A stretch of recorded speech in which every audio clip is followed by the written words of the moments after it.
Good morning. Can we bow our heads this morning? O Lord, our help in ages past, our hope for years to come. Father, we give you thanks and praise and all the glory. We thank you for this opportunity that you have granted us to be assembled here within this honorable house today. We give you thanks for your goodness, for your love, your mercy that have been extended to us, for your keeping power, and even for this very moment that you have granted the leaders of government and the opposition to be gathered here to discuss the motion that will come before the House today. Father, we continue to ask you for wisdom and understanding that even as they discuss, that your peace, Lord, would be among members of this House. We commit the speaker before you, that as she directs the matters of this House, Heavenly Father, that she would do it unto your honor and unto your glory. So, Father, we commit each one that is gathered here today, and we pray that your name would be praised as we give you thanks in Jesus Christ, our Lord. Amen. Amen. Thank you, Chaplain. Good morning, members. You may be seated.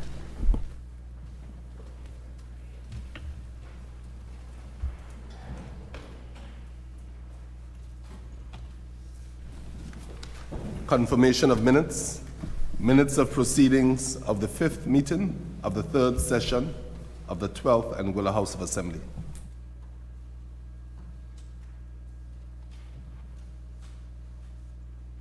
Are there any amendments to the minutes?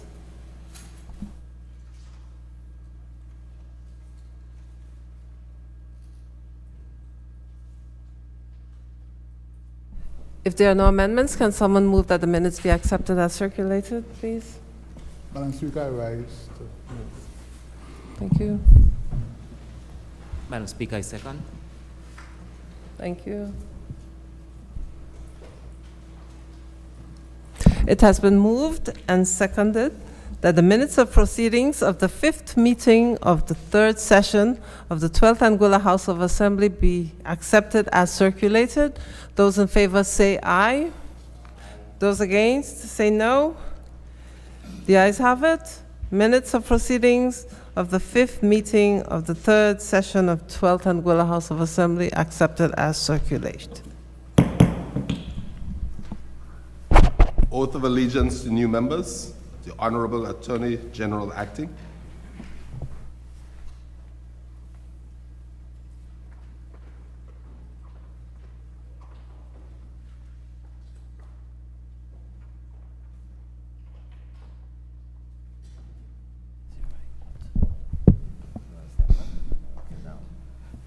Okay, thanks. I, Erica Edwards, do swear that I will be faithful and bear true allegiance to His Majesty King Charles III, his heirs and successors according to law. So help me God.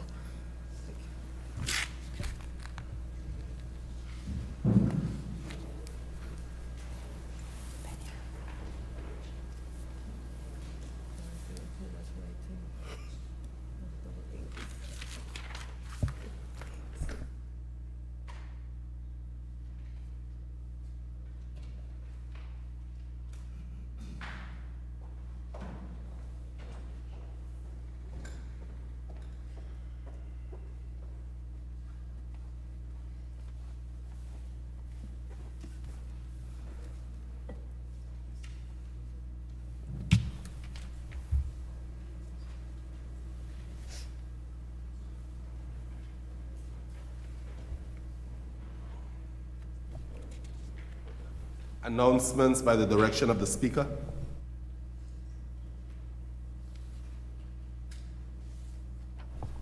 Questions?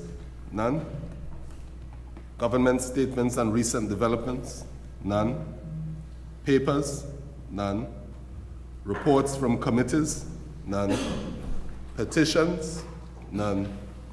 Government notices? None. Private members' notices? None. Motions. Motion 2 of 2022-3/12 HOA. Approval of Financial Administration and Audit IGT Remission Regulations 2022.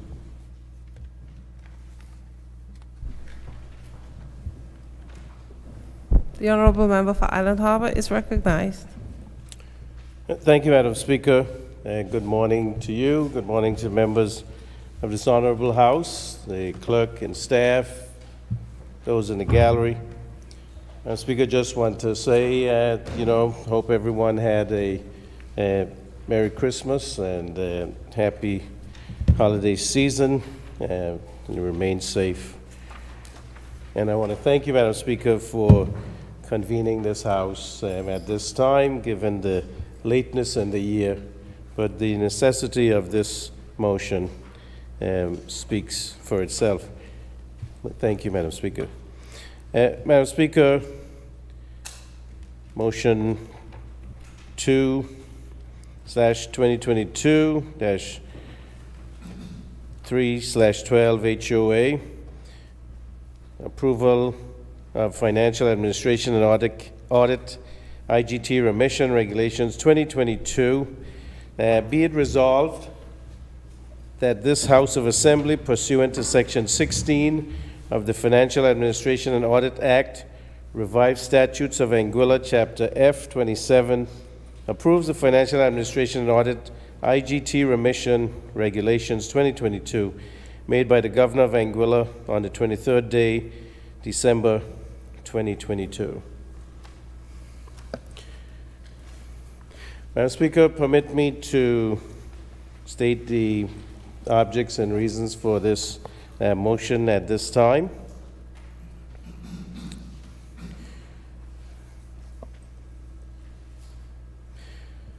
Madam Speaker, on the 24th of June, 2022, there was a meeting held with representatives from the business community, and where there was concerns about the impending implementation of the Goods and Service Tax Act, which would come into effect on the 1st of July 2022, and concerns about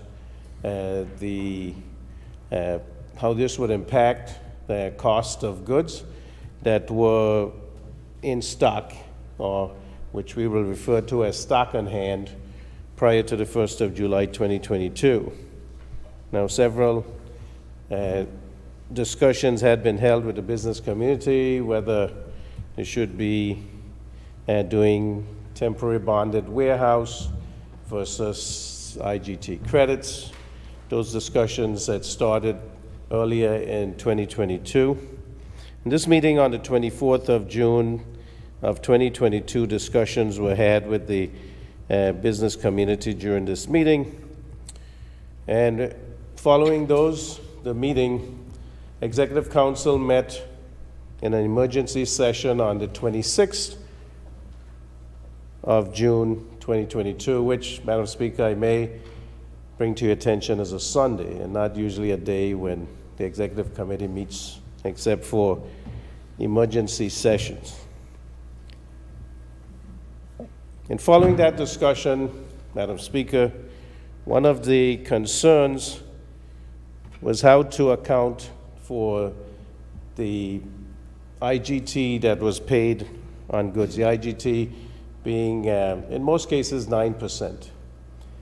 And the discussions were that it wouldn't be good for the 13% goods and service tax to be then added on to the 9% IGT, and therefore the discussions were around how to have that 9% removed from the goods that were on hand prior to the 1st of July, so that that could be passed on then to the businesses to give them a credit, and that could also reduce the price, Madam Speaker, so that consumers would not see the 9% and then 13% added on top of that.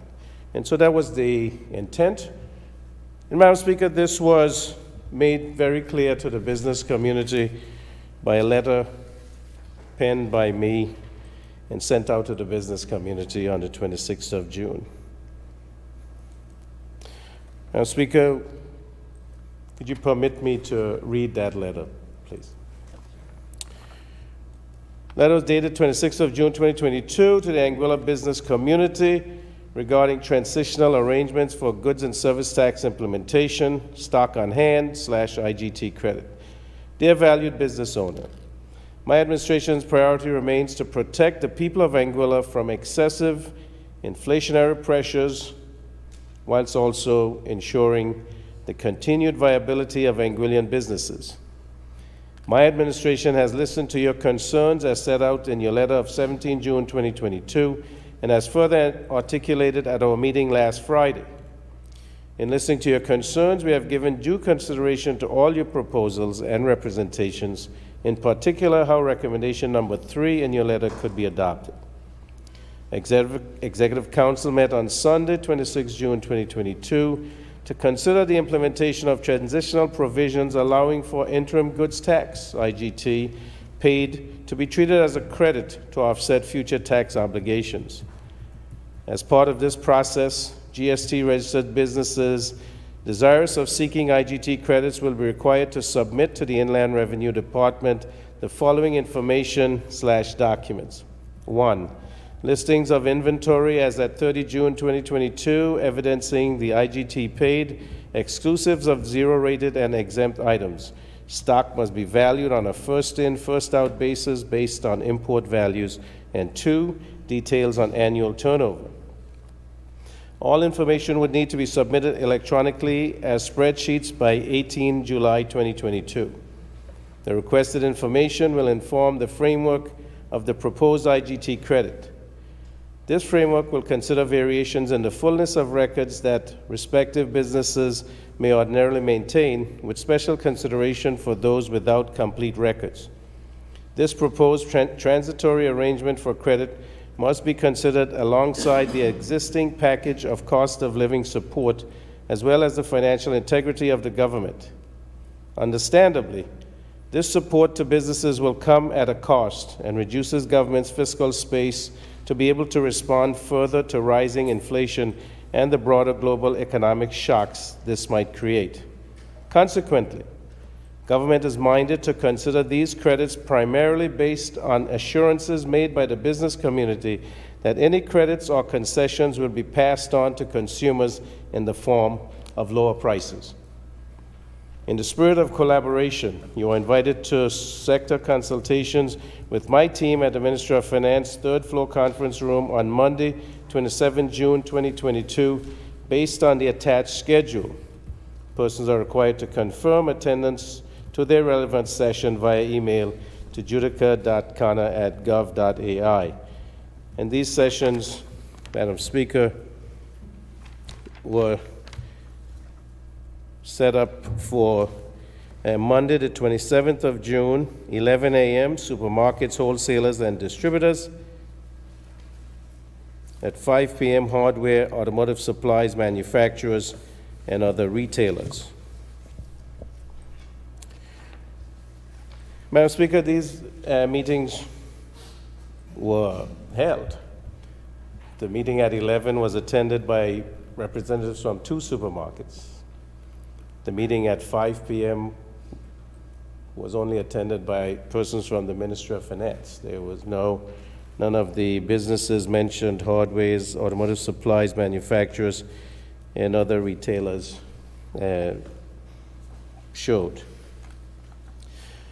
Now, Speaker, a letter was then sent out by the Permanent Secretary in the Ministry of Finance on the 28th of June, 2022. And if I may, Madam Speaker, so that this would be entered into the record also, 28 June 2022, this from the Office of the Permanent Secretary of Finance, retail businesses within scope of the GST registration threshold. That's what it was addressed to, regarding instructions to retail businesses, transitional arrangements for GST implementation, stock on hand / IGT credits. Dear business owner, a right to advise of transitional arrangements concerning the implementation of the goods and service tax GST, which commences on 1st July 2022.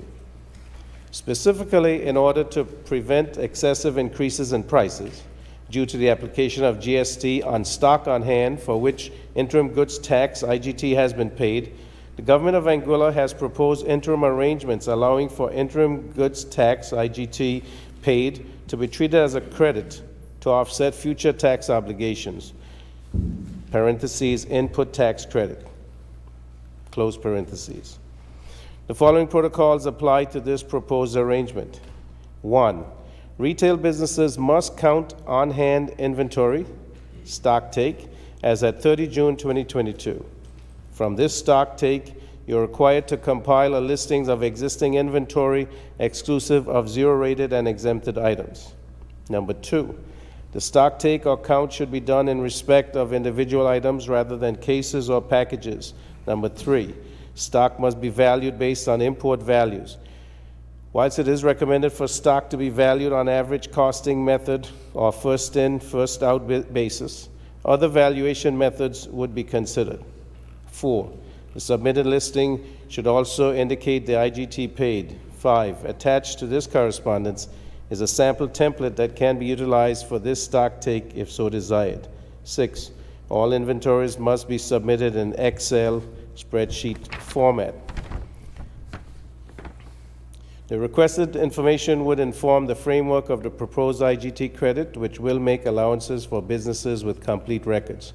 All information must be submitted electronically to gst@gov.ai. Whilst businesses are encouraged to submit this information at the soonest and ideally by the end of July 2022, government is willing to consider acceptance of submissions after July 2022 based on written request. The Inland Revenue Department remains at your disposal for any clarification in relation to these protocols and can be contacted at 1-264-497-8334 or via email at gst@gov.ai. Regards, Mrs. Kathleen Rogers, Permanent Secretary of Finance. Madam Speaker, the deadline was extended to the 31st of August 2022. And at that time, 11 businesses submitted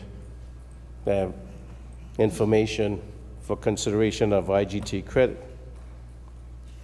One of the recommendations, Madam Speaker, from my letter of the 26th June was that there must be demonstrated that the reduction in prices, or the IGT credit, would be passed on to consumers. Madam Speaker, this motion here today is so that the government of Anguilla can pay those IGT credits. Now, the recommendation was that at the time of the Executive Council meeting on the 26th of June 2022 was that the IGT credits would be passed on, would be credited to businesses and then could be deducted from future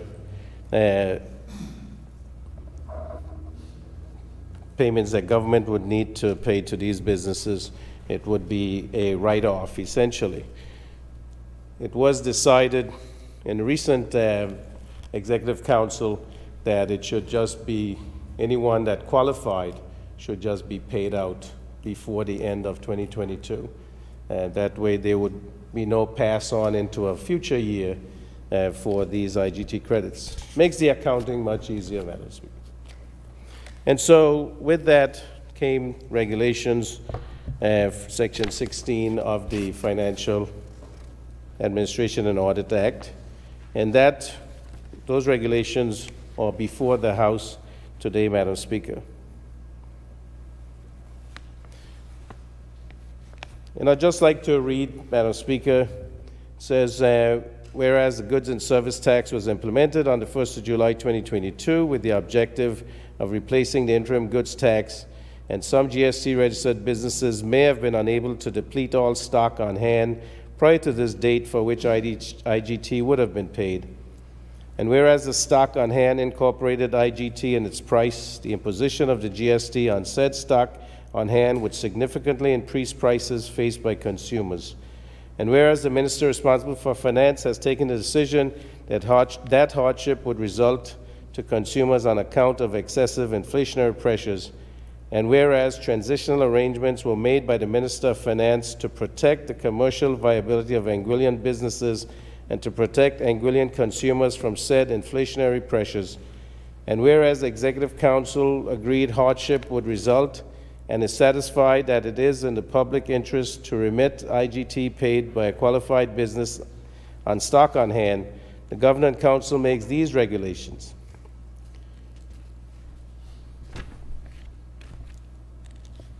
And I'd like to read, Madam Speaker, under the heading IGT remission for stock on hand, and Clause 2, 1, the Governing Council hereby pursuant to Section 16 of the Financial Administration and Audit Act remits to a GST registered business referred to in subsection 2 the IGT paid on stock on hand.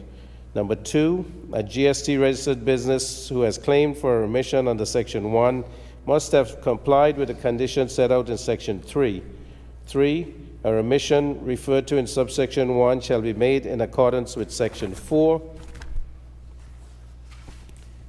In Clause 3, on the condition for remission, 1, a GST registered business shall qualify for a remission under Section 1 where the GST registered business has complied with the following conditions. A, the GST registered business must have submitted on or before the 31st of August 2022 a request for consideration of an IGT remission in accordance with the stated protocols referred to in the schedule.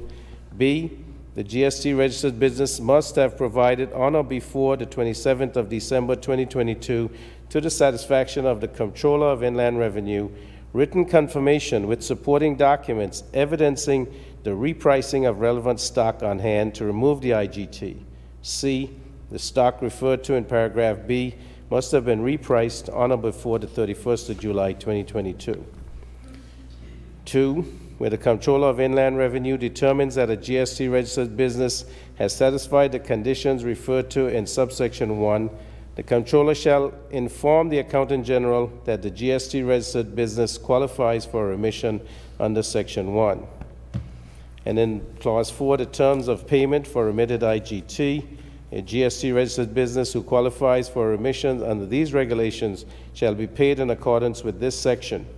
2, where a claim has been made by a GST registered business for remission under Section 1, the Comptroller of Inland Revenue Department and the Comptroller of Customs shall determine a reasonable estimate to be paid to the GST registered business based on A, the history of stock imported by a GST registered business as evidenced by records held at the Customs Department, and B, level of sales of the GST registered business that have reported in GST returns filed with the Inland Revenue Department. 3, where the amount claimed by GST registered business is within 25% of the estimate referred to in subsection 2, the amount claimed by the GST registered business shall be paid in full. 4, where the amount claimed by the GST registered business is 25% or more above the estimate referred to in subsection 2, the amount to be paid to the GST registered business for the claim is to be reduced by 25%. Madam Speaker, those are the calculations that are made, where essentially, if the estimates that were done by IRD and Customs, if the presentations, claims made by the business were within 25% of each other, then the business would be paid the full amount of IGT that was filed. If it was above 25%, the difference between IRD's and Customs calculations and the business's calculations, then there would be a 25% reduction in the amount requested by the business.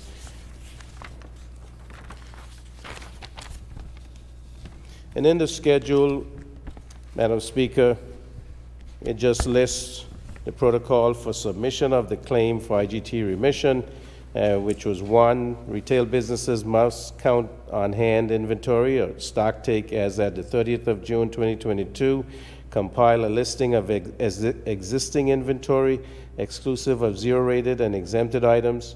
2, the stock take account should be done in respect of individual items rather than cases or packages. 3, the stock must be valued based on import values. And 4, the submitted listing should also indicate the IGT paid. And this was signed by His Excellency Acting Governor Perrin A. Bradley on the 23rd day of December 2022. Right. Thank you, Madam Speaker. Thank you. Madam Speaker, I rise to second. Thank you, member. I just want to basically speak to the Assembly for a moment because I realize that this motion can basically raise the debate again of the GST. And I want to remind members that this is not the GST debate, and therefore I am really not prepared to sit and listen to a GST debate again for hours and hours. So I am going to beg of the Assembly under Rule 42 to allocate a total time for the debate of 3.5 hours, which would allow members 20 minutes to present. If that is okay, I see the members nodding no, but that's my proposal, so therefore I am asking leave of the Assembly, 20 minutes for each person.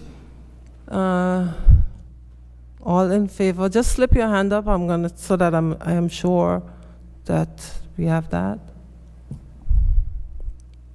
That's only 3. So it's 3 versus how many? So you're not prepared, you're prepared to stay here and debate for as long as it takes? Madam Speaker, I don't have anything to do until the 1st of January, so. That's you, and therefore you can speak until the 31st. I am not prepared to sit here and listen to another GST debate. We have debated the GST umpteen times, and I'm sure all members of this House can identify with that.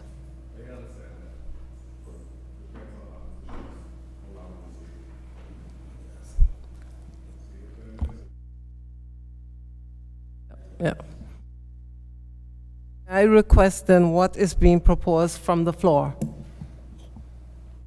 We stick to, sorry, we stick to the motion in front of us, and that is just relevant to whether or not we should pay businesses, give them the credits for the IGT. That's all we're here to discuss today. That controversial, but that's why I'm saying, that's why I have proposed time limits, but like I said, that depends. Yes, member. Madam Speaker, although it is not a GST debate, you would appreciate the fact that IGT, GST is kind of intertwined. So there will be moments where, you would discuss GST and what's not. Yes. But I it's- appreciate that, but that doesn't give me an alternative. I'm looking for an alternative time limit. Madam Speaker, I propose a time limit of 11:59 on the 31st of December 2022. Think that is realistic, member? Well, Madam Speaker, we can, how about 9 p.m. on Friday evening as a time allocated for the House? So Time allocated for members. Members, please. Madam Because Speaker, I propose 30 minutes per member for debate. I think that's reasonable. Madam Speaker, if I may just indicate for the record, I don't intend to speak for 20 minutes, but at the same time, on a matter of principle and us allocating time periods and budget allocations, for other matters, including budget and other debates, it has always been felt that, well, it has been received by the opposition that we should not infringe on members' time. So while I appreciate putting in place time limits, we have not had the chance to discuss hold this on, before member, hold now, on, Madam Speaker. hold on. We debated the budget just this past week. There were no time limits affixed for debate on the budget. You had everything, all time. I was prepared to sit here for days, if that was needed, to debate the budget. No time was set on the budget. And you were one that requested of me to put time limits on the budget. I didn't, because I feel that the budget debate is the biggest exercise of the parliament and therefore should be granted time for each member should be granted enough time to speak. Therefore, Okay, Madam Speaker. I'm just asking members to be reasonable about the proposal. If I were to suggest a time, even though I said it won't be 20, how about we say 45 minutes, Madam Speaker? Would that be acceptable to the members of the Assembly?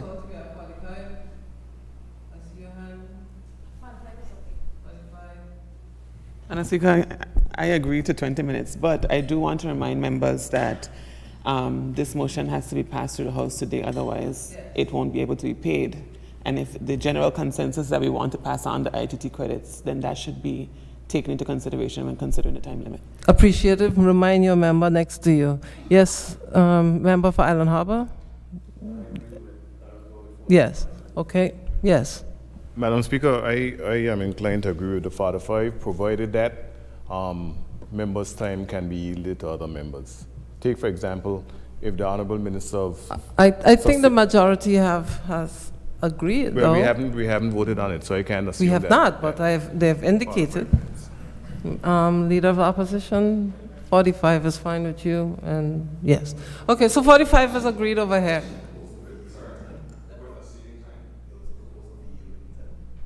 Yes. For yielding time. Would you agree with that, members?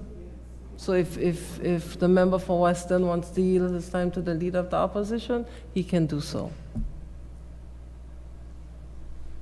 If I may, Madam Speaker, although Sure. my inclination is to agree, I think that in light of the serious nature of this matter, the importance of getting it through the House, that I would suggest that we not yield and that each of the members stick within the 45-minute time frame.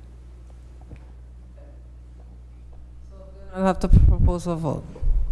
Madam Speaker, I know we are belaboring this, and the thing is that if we have a ceiling of time, we can realistically calculate if everyone in the House speaks for 45 minutes, how long the debate will last. So it is, if someone speaks for 5 minutes, that 40 minutes can be allocated to another member of the House.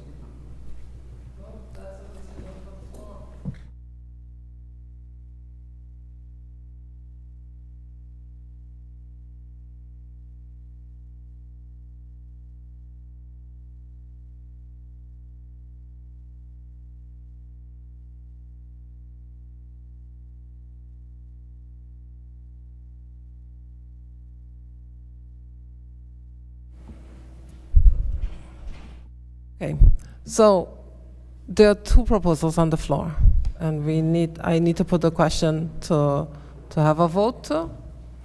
So there's a proposal for 45 minutes flat for each member, and then there's a proposal for 45 minutes plus whatever time is yielded to other members from one member to the next.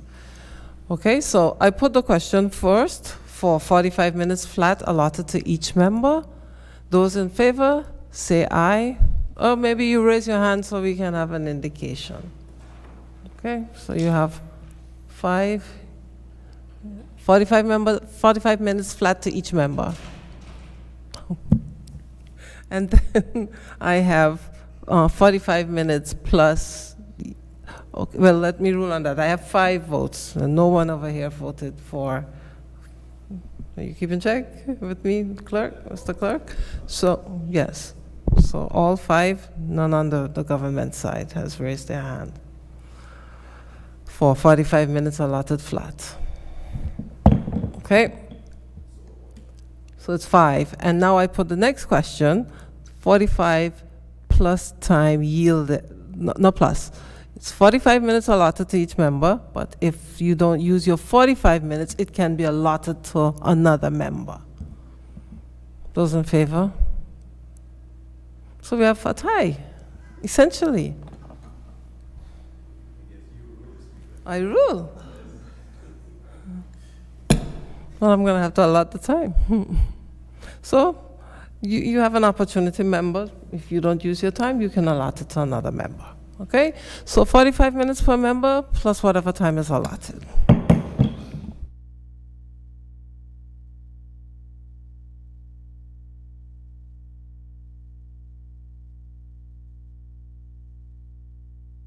Okay, so I now open the floor for debate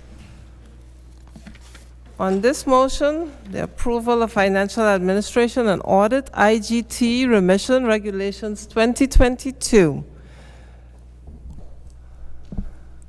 Members wishing to make a contribution may do so now. Thank you.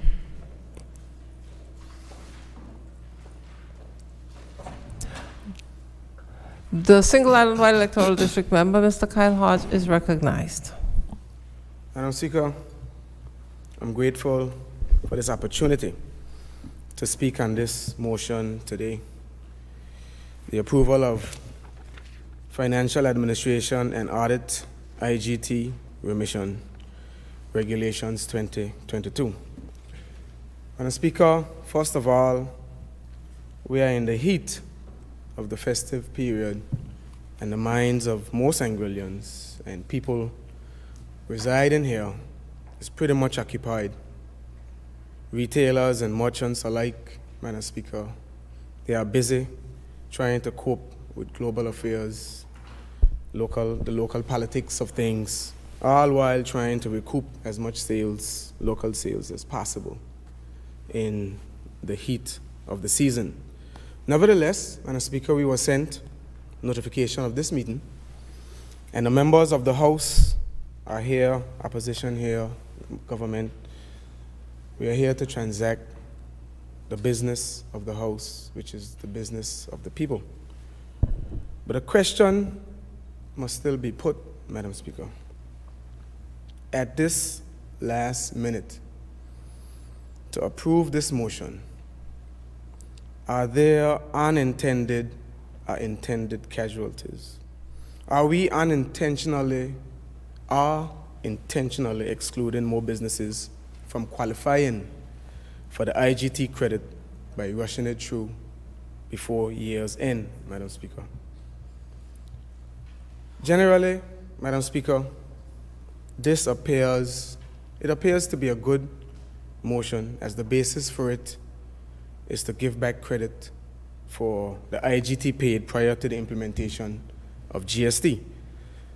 And before I go any further, Madam Speaker, the member for Island Harbor, the Premier, he said in the last House that he hopes, he pray, he beseech that tonight is the last time we hear about GST. Whether it was going to come or not, and I'm quoting, whether it was going to be phased in, end of quote, etc., etc. Madam Speaker, through you, how can we stop talking about GST when it is affecting the people of Anguilla negatively? How can we stop, especially, Madam Speaker, during this inflationary period? How can the people of Anguilla stop talking about GST when they are feeling the pinch? We, Madam Speaker, are here in this House as representatives of the people.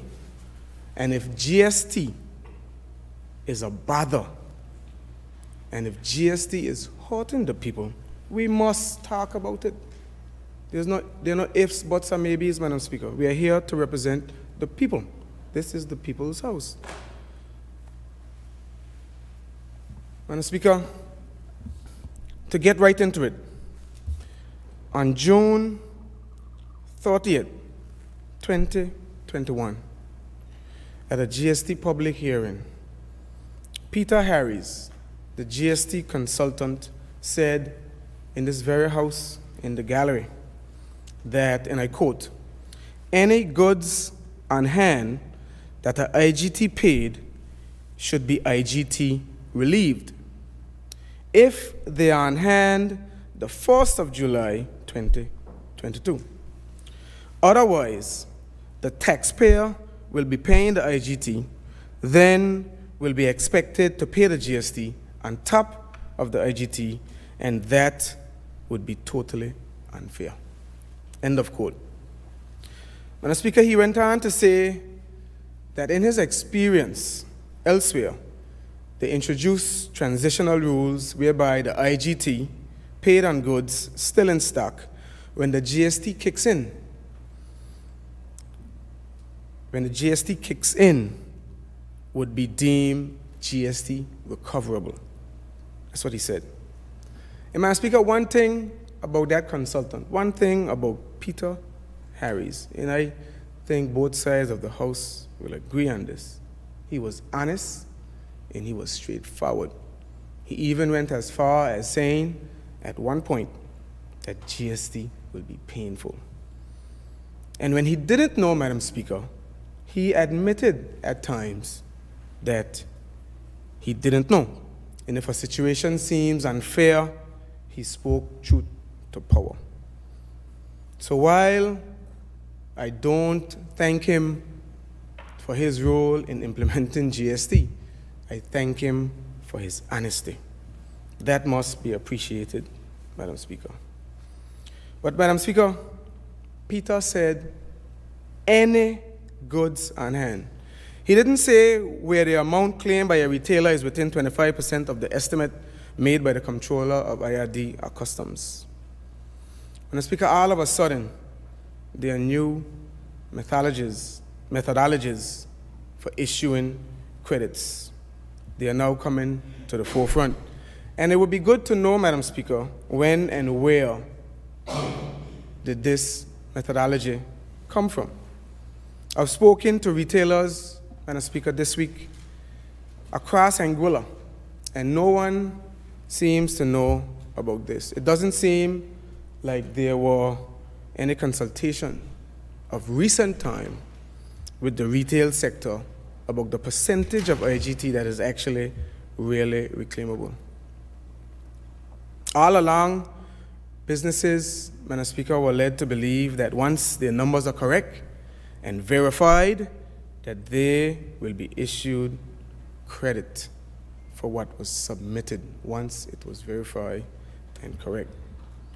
But based on Section 4(2), the Comptroller can use his or her discretion based on importation history and levels of sales of that importer, of that merchant. And the question I have is, was this fleshed out widely? Was this fleshed out and discussed with the retailers widely to make sure that this is the best way to go about it?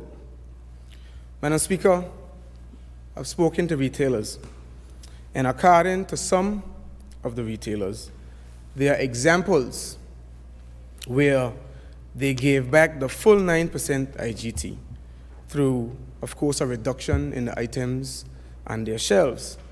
But, Madam Speaker, because of the type of system and system limitations, they cannot adequately provide the evidence of such. But they have given their word that they passed on the savings. Madam Speaker, I have always said it. Government is enforcing a new tax, a new system of taxation that it wants and that it needs the public of Anguilla to come on board and accept. So there's a certain amount of losses that as a government, Madam Speaker, you must be willing to accept in the interim. You cannot expect the private sector to shoulder that burden. You cannot expect the private sector to absorb the losses for something that as a government you are introducing upon the people and the businesses of Anguilla. It is unfair, Madam Speaker. It is unfair to just come in and change the way business is done, the way taxation is done, and expect that the private sector will take the hit. And this is, Madam Speaker, a private sector that went through COVID, that went through Irma, and most recently have been dealing with the prolonged COVID-19 pandemic. A private sector, Madam Speaker, that had no business relief, while the people would have benefited from $1,000 monthly for a certain period. Businesses themselves, Madam Speaker, had no direct relief. Madam Speaker, for those businesses that passed on the IGT savings from July 1st, 2022, I don't know how many of those businesses that actually were able to do it, but I say kudos to them for being that prepared and that ready to respond immediately. And then, Madam Speaker, you have those businesses that didn't reduce their prices by 9% because they had no real guarantee or no real commitment that the government will refund them fully, and at what point will the refund be granted.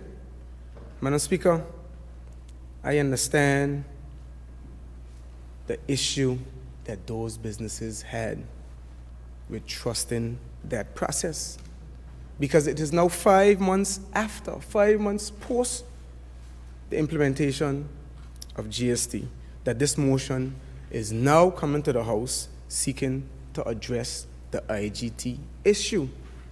It should have been addressed a lot sooner. Madam Speaker, I don't think, and this is my opinion, that the government of Anguilla had a real commitment to give back the IGT credits. Madam Speaker, a point. Who want to get up? Which one? You need to stop misleading the House. You need to sit down. Don't worry about who getting up. Madam Speaker, you can't say that the government had no real intention, and you have a letter from the Premier. Yes, yes. You have an executive council decision. I know some of us don't understand how government works, and that's why we ran from the job. But you cannot say so when there's evidence on hand. Yes, I agree. I agree. The Premier, the Honorable Member for Island Harbour, read a letter during his presentation of the motion, member. So I am going to ask you to withdraw that statement. Not as yet, because I'll make my point, Madam Speaker. No, I'm asking you to withdraw that statement based on the fact that the letter showed evidence that there was a commitment from government. If what I'm about to say can prove different, can I go You through? withdraw the statement you make, and then you make your next statement. I am not going to withdraw it. If you're not going to withdraw the statement, member, I am going to have to stop your debate. My following comment, my following statement will make the point of what I'm trying to say. You can make your point, but I am asking you to withdraw the incorrect statement that you made. It's an opinion. I didn't say it was fact. But your opinion is misleading, and that is in breach of our rules of debate. I have a point to make.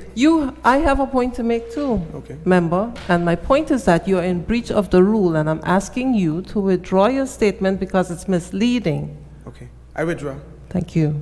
You may continue. Madam Speaker, in a letter dated June 26, 2022, from the Premier to the Anguilla business community, in the third paragraph, it states that Executive Council met on Sunday, the 26th of June, 2022, to consider the implementation of transitional provisions. On Sunday, Madam Speaker, I wonder why it was on a Sunday.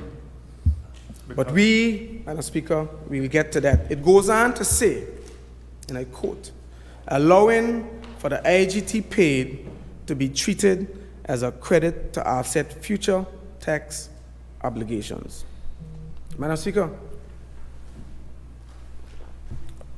the 26th of June, is 5 days before the implementation of GST. 5 days. This, if this, Madam Speaker, isn't a clear indication that the government had no intention of refunding IGT paid, I don't know what else is. Because at this point, Madam Speaker, 5 days. On a point of I order, am Madam making Speaker. my point. He's not allowing me to make my point. No, because that's misleading. But I'm Because- making my point. But it's You can mislead- make your point, member, Yes. but if there's a point of order, that I have to admit that there's a point of misleading, order. Madam Speaker, and he's supposed to sit down when I get Yes, up to he make my is. point of order. Yes. He needs to learn the rules here, Justice. He didn't learn the rules Thank when you, government. member. You may make your point of order. Madam Speaker, up until after that date, we were still coming to the House with further amendments, Madam Speaker. That show there is a continued work in progress. And there are letters since that the member read this morning also. There's further information, member. Thank you. Madam Speaker, the point I'm making is that the framework for issuing those credits were not even in place. So how did they have intentions of issuing credits when only today this motion is coming to the House? So they would have backpedaled, Madam Speaker, and with this act, they are trying to cover the period of which... Madam Speaker, now you know that is misleading, the member know that is misleading, but for the record, I need to stand up on a point of order and say that it is misleading the House. It is. And I don't want to start off countering his entire debate. But if someone, the same Peter Harris that he is referring to as the foundation of this entire thing, gave 3 or 4 options that was given to the business community. And member, I understand. I understand your point of order. Member, I am going to allow you to continue your debate, but just move forward. Let's not mislead the people of Anguilla. Madam Speaker, going back to the Premier's letter that he read, the letter dated the 26th June. The Premier listed out, Madam Speaker, in that letter, 2 requirements. 1, listings of inventory as at 30th June 2022, evidencing IGT paid, exclusive of zero-rated and exempt items. Stock must be valued on a force-in, force-out basis, based on import values. And 2, details of annual turnover. Madam Speaker, every letter subsequent to this one, the requirements and stipulations increased. The letter that followed on the 28th of June to the business community had 6 protocols to follow, but failed to mention that the IGT must be passed on in July as a prerequisite to receiving your IGT credits. The 28th of June. This is 3 days before the implementation of GST and the repeal of IGT. Now we have this motion saying that the comptroller shall determine a reasonable estimate to be paid as it relates to the terms of payment for IGT. Madam Speaker, so in my view, the goalpost was shifted too many times, not allowing the retailers to grapple with all that is transpiring. Added to that, the ad hoc decision making made it unfair to the business community, Madam Speaker. There are too many inconsistencies here that should have caused the government to own up to their wrong approach and find a way to make it right, Madam Speaker. So we have 2 letters, Madam Speaker, one dated the 26th and the 28th, and the Premier went through both of them in full. And none of those letters, Madam Speaker, requested that businesses must pass on savings beginning July 1st, 2022. In fact, in going back to the letter dated the 26th, the Premier stated government is minded to consider these credits primarily based on assurances made by the business community that any credits or concessions will be passed on to the consumers in the form of lower prices. A very general statement, Madam Speaker, to quiet down the noise. Very general. In one of the letters, it stated that businesses have until after July 1st to complete their list of goods they paid IGT on. But then, Madam Speaker, Executive Council held on July 20, 2022, 20 days after GST implementation, the government decided then, and I quote from page 4, Executive Council noted that any businesses that have added 13% GST to the price of items that were already inclusive of 9% IGT will not be permitted to claim the 9% credit. Legislation will be drafted to bring this provision into effect. So, Madam Speaker, that is where the confusion was also created. This is the 20th of July, 20 days after GST implementation, that an Executive Council memo is coming out for the first time declaring that businesses that have added 13% GST to the price of items that are already inclusive of 9% IGT will not be permitted to claim the 9% IGT credit.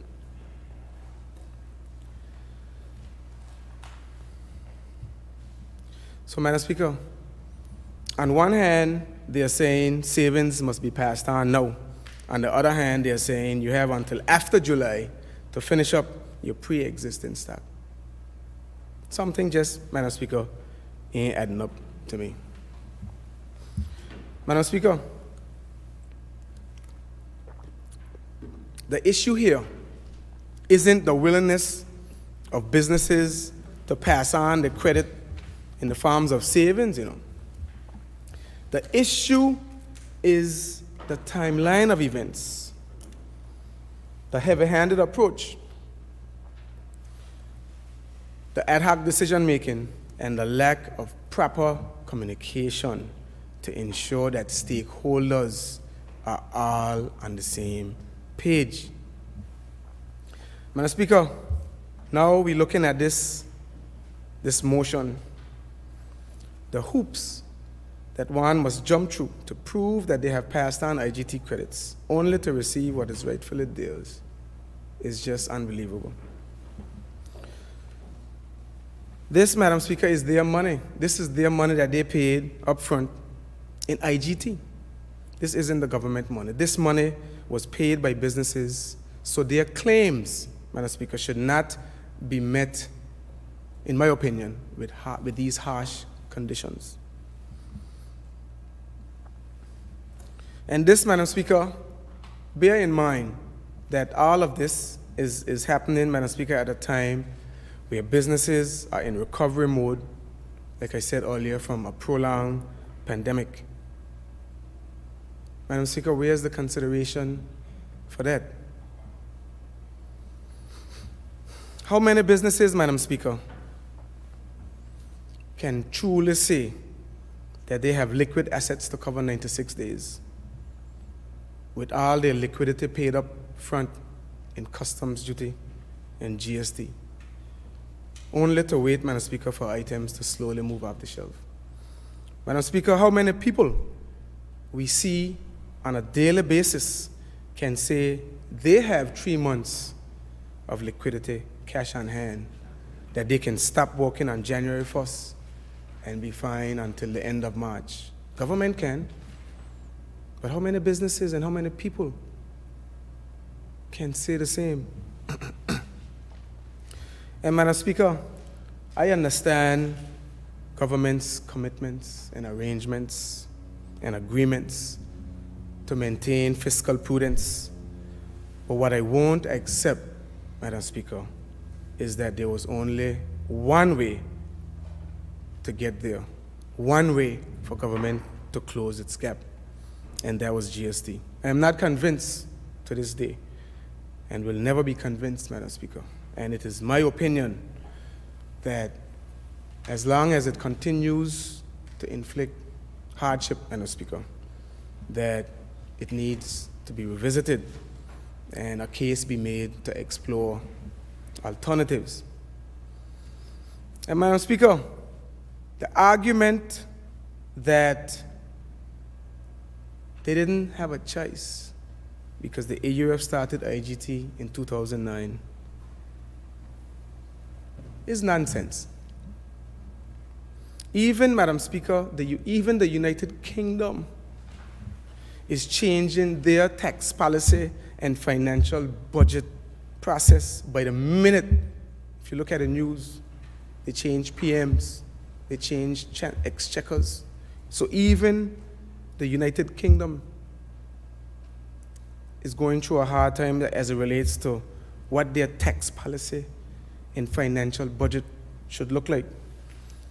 What is important, Madam Speaker, is that whatever tax measure, tax policy that they come up with, that it suit the current fiscal circumstances and it meets the challenges of the moment. Economic policy cannot remain stagnant, and what may seem like good policy in 2019, Madam Speaker, things have changed drastically since then. So it's certainly not acceptable or applicable in 2022. The world, the region, and Anguilla, Madam Speaker, has undergone major shifts in the undercurrents of our economic systems. So we must become more creative in how we serve the fiscal and budgetary needs of government. And Madam Speaker, that must be balanced with creating an environment of growth of our citizens and businesses alike. Madam Speaker, I read a report, and bear with me please. I read a report. It's entitled Kingdom of the Netherlands, St. Martin, Technical Assistance Report, Sustainable Tax Reforms, and the author is the International Monetary Fund, the IMF. It's an article, Madam Speaker, a report that I would like everyone to take some time out to read. The date is the 19th of October, 2021, and the website is www.elibrary.imf.org. But I believe if you search the heading, the topic, you would be able to find that article.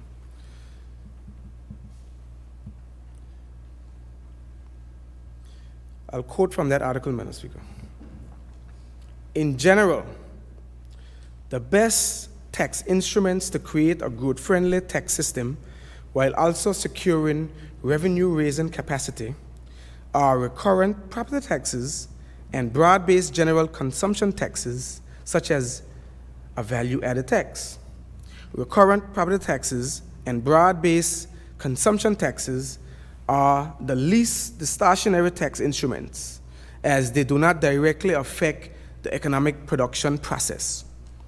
St. Martin, Dutch St. Martin, effectively does not have a recurrent property tax, nor does it have a value-added tax. Unfortunately, introduction of a VAT in St. Martin, this is IMF, unfortunately, introduction of a VAT in St. Martin would face insurmountable problems. Consumption taxes heavily based on physical barriers to ensure that all domestic consumption is captured in the tax base.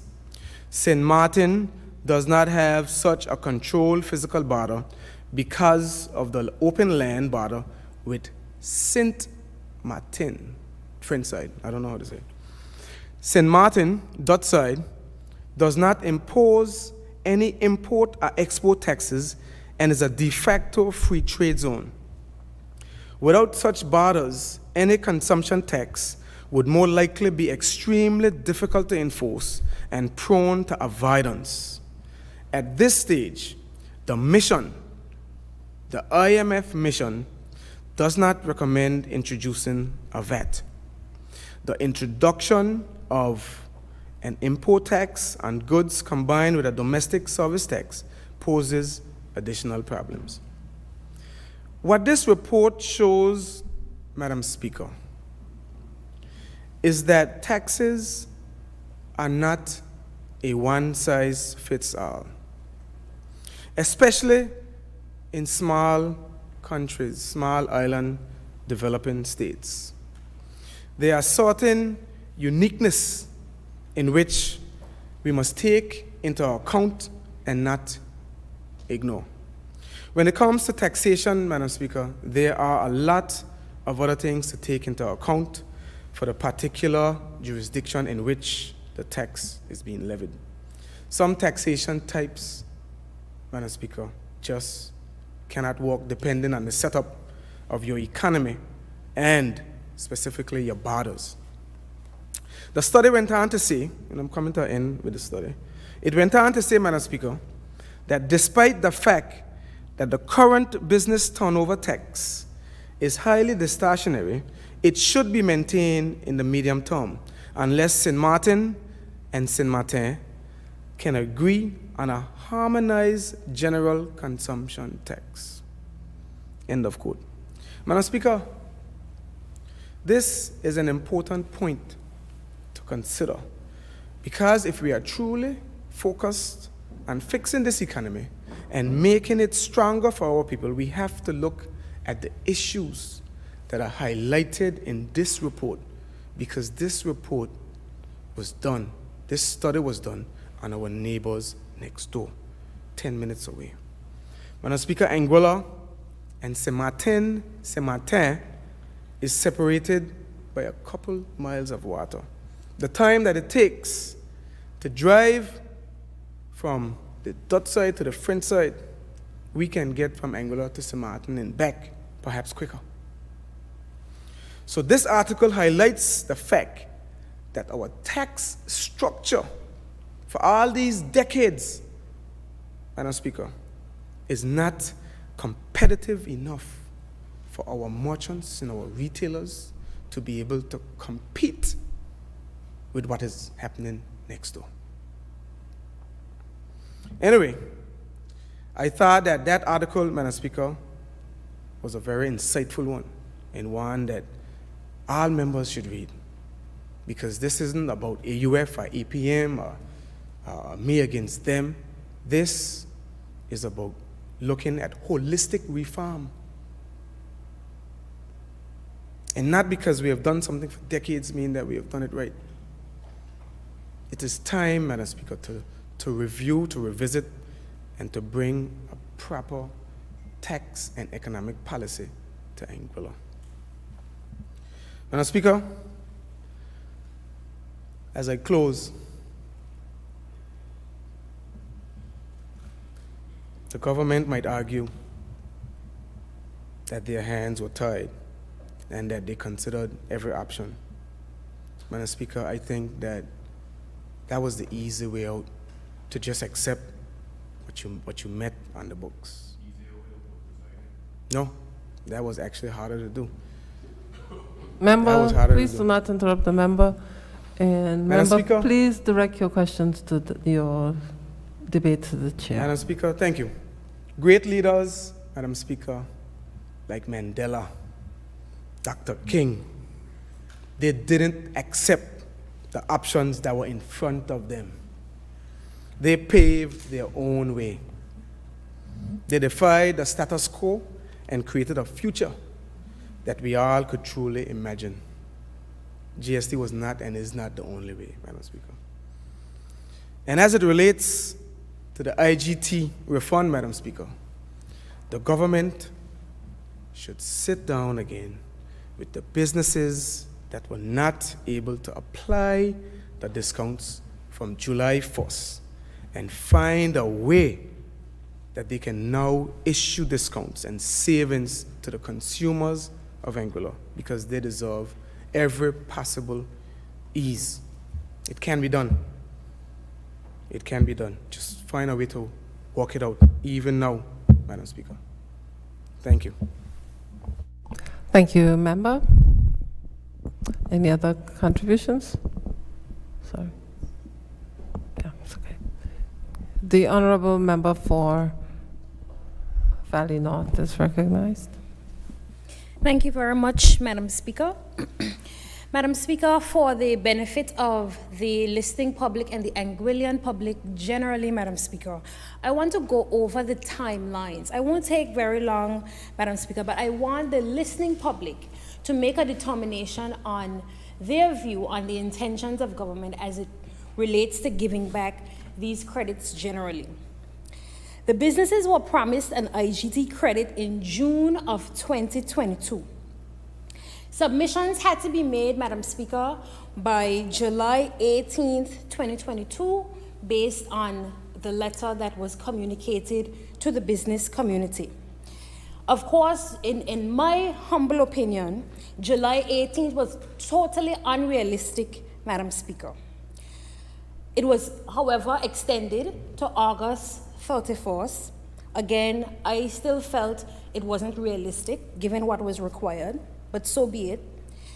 So imagine, Madam Speaker, we are rushing the businesses, this is the government, is rushing the businesses to make submissions by the 18th of July in the first instance, and then extending to August 31st in the second instance, to make sure that they submit their numbers of stock on hand during the period of 1 year prior to July 1st. Of course, July 1st would be when GST was implemented.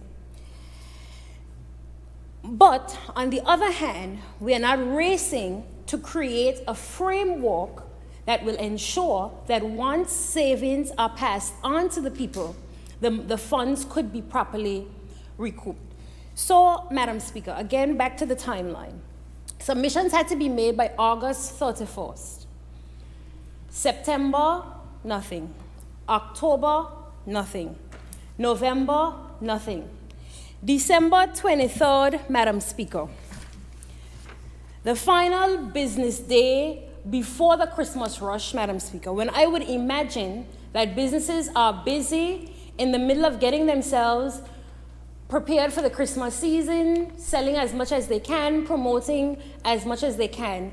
Here comes a letter, Madam Speaker, from the Permanent Secretary of Finance regarding the interim goods tax credit refund. And it says, Madam Speaker, this information is required on or before Tuesday, December 27th. The first business day, Madam Speaker, after all of the holidays, on or before.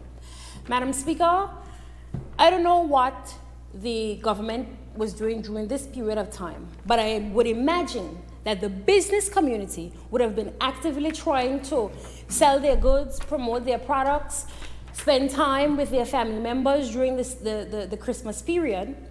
However, they have this unrealistic deadline of submitting the required information. By the way, some of this information was not communicated to them prior to December 23rd, some of the information that would specifically be showing exactly the savings that were passed on.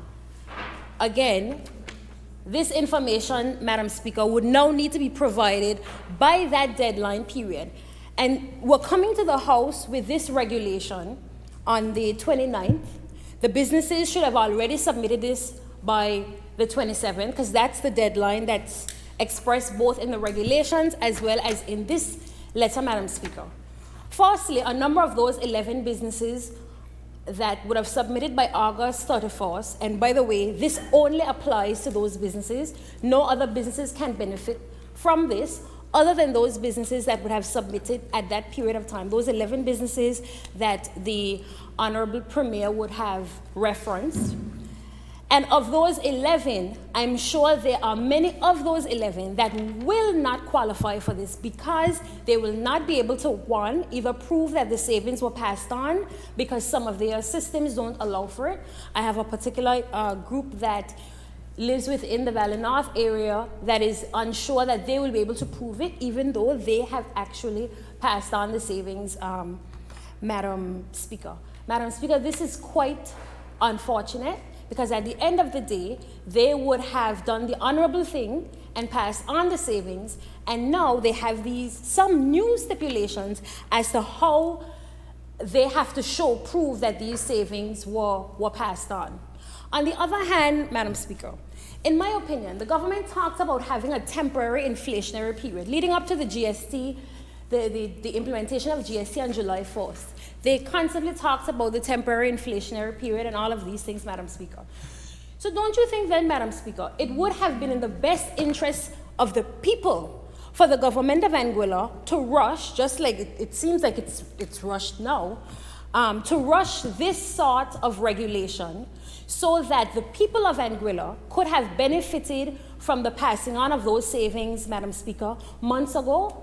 Madam Speaker, this regulation should have been done during the period June, July, August, just as you were requiring the businesses to submit their stock on hand by those periods of time, so that those businesses could have a framework, Madam Speaker, by which they know how to operate, so that they can then pass on the potential savings of 9% on the stock that was on hand prior to July 1st, Madam Speaker.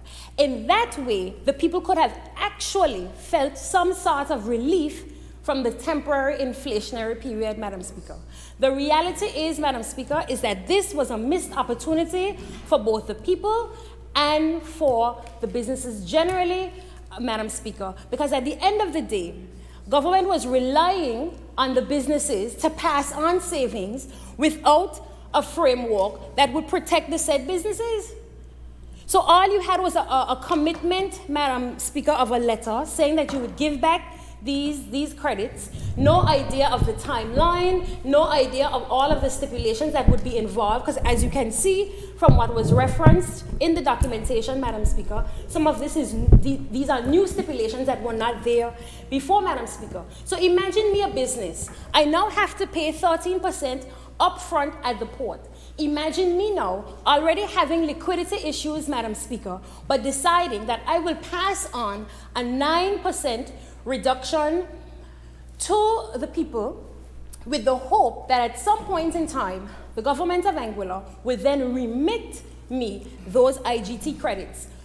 While, Madam Speaker, in some cases, receipt was not even confirmed, whether by the Ministry of Finance or by Inland Revenue, for some of those submissions that were made, Madam Speaker. So imagine I'm not even getting confirmation of receipt that these were received, but I am expected, Madam Speaker, to, on good faith, go and give a 9% reduction, even though I've, as a business, already paid this out. Now, while that would be great, Madam Speaker, for the people, and that would be the honorable thing to do, the reality is, Madam Speaker, that all businesses do not have the wherewithal to be able to do that, Madam Speaker. So again, Madam Speaker, in general terms, the regulations themselves, Madam Speaker, I have no issue with generally. Had they come months before, when they could really have affected the people and help people to get through that temporary inflationary period, Madam Speaker. Because really and truly, Madam Speaker, that was the point of giving back the IGT credits, so that people could feel some sort of relief and businesses could pass on that relief. So in my opinion, Madam Speaker, this regulation is coming far too late. I'm hearing person saying, oh, you know, there's the deadline, this is the last day for it to be passed, it's necessary. But Madam Speaker, we knew from June that this sort of regulation needed to be in place. And unfortunately, Madam Speaker, it was not prioritized in July or August so that the people of Anguilla could benefit from those temporary reductions, Madam Speaker. So again, Madam Speaker, generally, I have no issue with the regulation itself, other than the fact that the regulation, the timing of the regulation is way too late, Madam Speaker. And the reality is that most businesses, even those who have passed on the reductions, Madam Speaker, will not be able to benefit from this, Madam Speaker. There is also nothing in place for persons who had the stock on hand before to be able to have consideration for reductions to be made, and then they pass on to the consumer after. So essentially, Madam Speaker, we are expecting the business community as government to trust us, pass on these savings with the hope that we will be reimbursed. But government is certainly not willing to pay the credits and then make sure that there's a framework in place for the businesses to prove that they have actually passed on these credits, Madam Speaker. So I will allow the people, Madam Speaker, to determine whether they feel as though government genuinely wanted to give back these IGT credits so that the people could benefit from some sort of reduction during that temporary inflationary period. Thank you, Madam Speaker. Thank you. Any other contributions?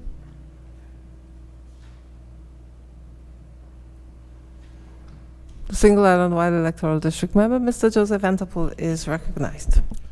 Thank you, Madam Speaker. Good day to you, Madam Speaker, to my fellow honorable colleagues in the House, to those present in the gallery, and to those Anguillians near and far who are listening and following our proceedings this morning. I trust that everyone has had a good Christmas season thus far, and I know that we look forward to going back to enjoying the festivities as we lead up to the new year. Madam Speaker, I'm in support of the comments that were made by my two colleagues in the opposition thus far. So I won't belabor certain points that were already made quite concisely and I think much more beautifully than I could make them. However, I do not think that it can be lost on us that we met last week, we passed 8 bills, we then sat through for the budget presentation and then would have given our regards to persons as parliamentarians for the remainder of the year. That in and of itself, Madam Speaker, I would think serves as an indication that we did not plan to be back here before the end of the year. So when we first got notice that we'd be back here today to discuss the IGT credits, it was a bit surprising because, as we're saying, if today is the last day, in order for this to be passed, in order for the businesses to benefit and hopefully the consumers to be able to benefit, then why was it left to the last minute? Maybe there's a reason for this, maybe it was genuinely just an oversight, but Madam Speaker, some form of explanation of this would be genuinely appreciated. Madam Speaker, the issue of stock on hand is not one that is new to us. We have heard, thank you to the Honorable Premier for reading out his letters dated back in June, and we've heard from the other members several times in references to these same letters, Madam Speaker. Madam Speaker, going back to the GST consultation that took place on June 30th of 2021, as mentioned before, the GST consultant, Mr. Peter Harris, was posed a question, Madam Speaker. The question that he was asked is, and if I quote, the question that was posed to Mr. Harris, Madam Speaker, is, can a person who is bringing in goods now collect a refund or apply for a refund under the IGT model? End of quote, Madam Speaker.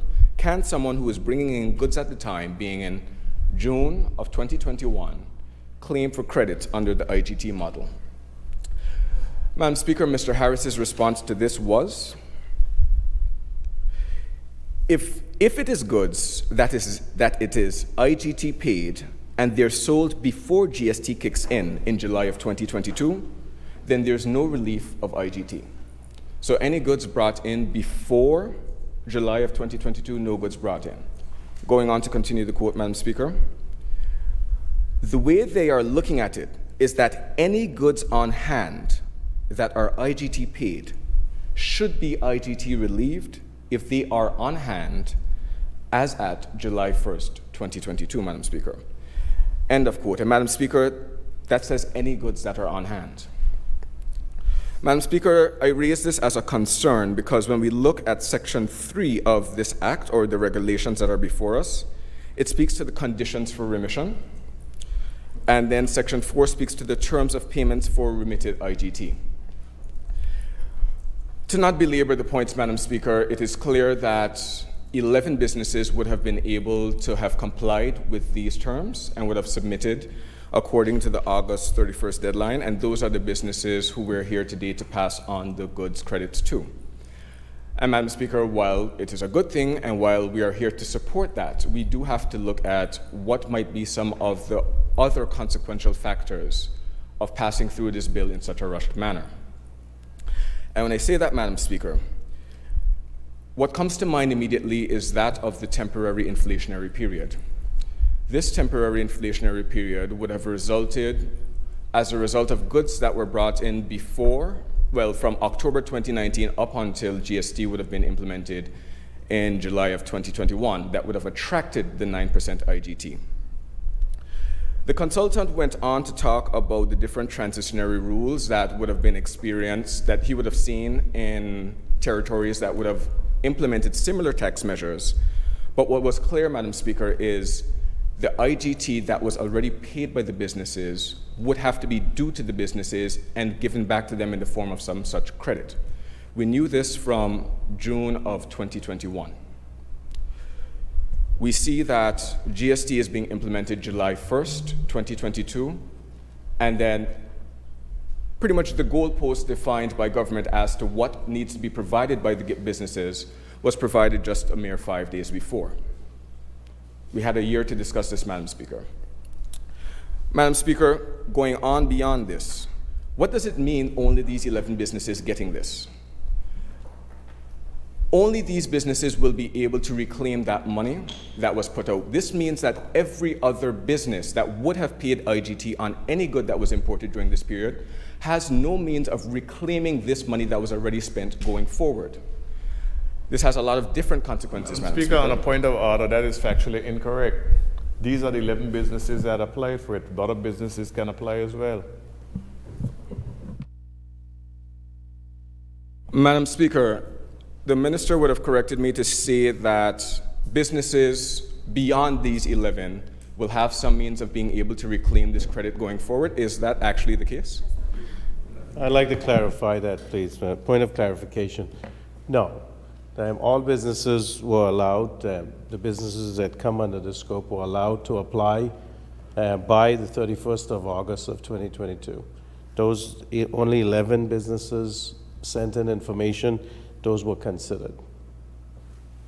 That doesn't mean that all 11 will qualify, Madam Speaker, because there are terms based on the information that was sent out way prior to the information having the deadline that was supposed to be submitted. Thank you. Madam Speaker, just for further clarification, as it seems the information coming from the two members is somewhat contradicting. Am I correct in saying that the 11 businesses that have already applied and have met the end of August deadline will receive these credits, but any other business that was not able to apply would not be able to have any means of being able to apply for and then reclaim such credit, even though they have already spent the 9% IGT on goods during this period? Madam Speaker, point of clarification again. There was a deadline given of 18 July 2022, which was then extended to 31st of August. All businesses had the opportunity to apply, to send in information as stated to the ministry for consideration. There were 11 that did, Madam Speaker. Not all of those 11 complied with the requirements based on my letter of 26 June 2022, Madam Speaker. And the letter that the member for Valley North mentioned that went out asking for the 27th of December for them to comply was basically for them to show evidence that they had passed on the IGT as reduced prices, Madam Speaker. So both, in fact, all three have stated that the IGT was paid by these businesses, Madam Speaker. If they didn't pass that on in terms of reduced savings, Madam Speaker, then that would have already been included in their price, and they would have added the GST onto that, Madam Speaker, for items that had that standard rated. And so, Madam Speaker, to stay here and state that these businesses paid out and now they won't get it back. If they didn't pass on the savings, Madam Speaker, what money are they asking for? They want the people of Anguilla to subsidize the businesses, Madam Speaker? Thank you. Thank you. Thank you, Member. Let's just not go outside of the rules of debate, okay? Member, I'm just going to ask you to continue in your debate, and unless there's a point of order, I ask that we not interrupt the member. Each member will have his or her turn to reply. Thank you, Madam Speaker, and Through you, thank you to the Honorable Premier for the clarification, as I don't wish to mislead the House, Madam Speaker. So, Madam Speaker, the issue with these businesses, or the ones falling outside the scope of these 11 that were able to apply or have the means, whether it's the equipment, the staff, to be able to provide this information to government within the allotted time period, they will lose access to reclaiming this credit. Now, to answer the Honorable Premier's question, what are they reclaiming if they did not pass it on? Well, Madam Speaker, they had received no assurances from government up until 5 days before the implementation of GST that they would have received credits in the first place. And this assurance then came along with the details that needed to be provided. Again, Madam Speaker, these businesses losing access to being able to reclaim IGT means that the temporary inflationary period that would be experienced within the Anguillan economy will be prolonged as long as these goods continue to remain on the shelf, Madam Speaker. So, the option of government coming together with the private sector to have a conversation as to a potential way forward to be able to reclaim these IGT credits does have some merit, Madam Speaker. Madam Speaker, because, on a point of order, government of Anguilla did have meetings with the private sector to discuss the reimbursement of the credits. As a matter of fact, some was held at the Minister of Finance, and only 3 businesses showed up. Thank you, and the members stated that Okay, sorry. pre-debate. Continue. Madam Speaker, on the letter that was dated December 23rd, that was sent out to the businesses last Friday, again, Madam Speaker, the Friday before Christmas, Saturday is not a business day, Sunday is Christmas Day, Monday is Boxing Day, Tuesday is a holiday, the date where it's supposed to be submitted, Madam Speaker. Madam Speaker, all I'm saying is that where's the consultation? Where's the meeting with the businesses to agree a way forward? Because the merit is, had the businesses and government be able to agree a way forward for these businesses, or for the businesses outside of these 11 to be able to reclaim the IGT, what that means is a quicker relief or a faster escape from the temporary inflationary period that our people are currently facing. All this does, Madam Speaker, by removing that is prolong that inflationary period, prolong the hardship on our people, prolong the period in which a dollar is harder to stretch, Madam Speaker. That's a simple point I was trying to make. I don't think any of us here will oppose these regulations today on the notion that we don't want businesses to get back credit, Madam Speaker. But what I'm saying is, in the notion of good parliamentary practice, in the notion of consulting the public, in the notion of getting things before the Assembly and parliamentarians in enough time that we can scrutinize it effectively and get weigh-in, whether it's from the business community itself, the consumers. Madam Speaker, over the past weekend with everything that was going on, none of us had time. And even though we would try to reach out, Madam Speaker, the people we are reaching out to did not have time, Madam Speaker.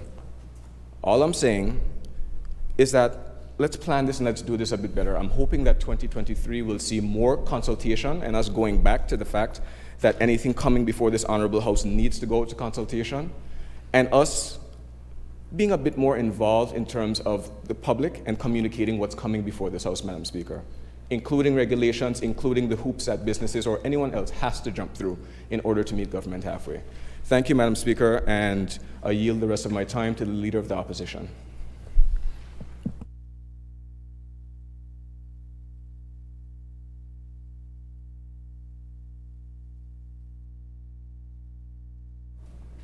Thank you.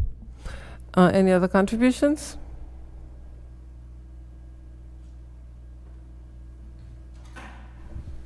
The member for West End is recognized. Thank you, Madam Speaker. Madam Speaker, I do believe that all of us in here and throughout Anguilla all want what is best for the people of Anguilla. And when we talk about givebacks, it is always nice to think that it's an investment that you've made, and in return, you're getting something back. It's almost like a rebate, whether tax rebate if you're in England or Australia, United States, and many other countries, Madam Speaker. Madam Speaker, I do believe, too, that over the years, the culture of Anguilla businesses and consumers has been pretty much about a trust element. And as my colleague mentioned earlier, about a change in the system.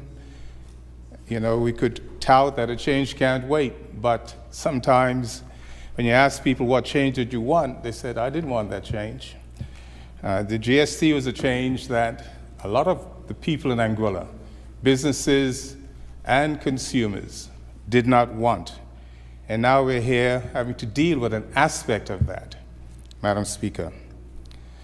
Madam Speaker, again, I do believe that with the implementation of the GST, it would have affected, you could call it IGT, GST, but mainly the GST has had a negative impact on the relationship of customer and consumer, and that is hurtful today.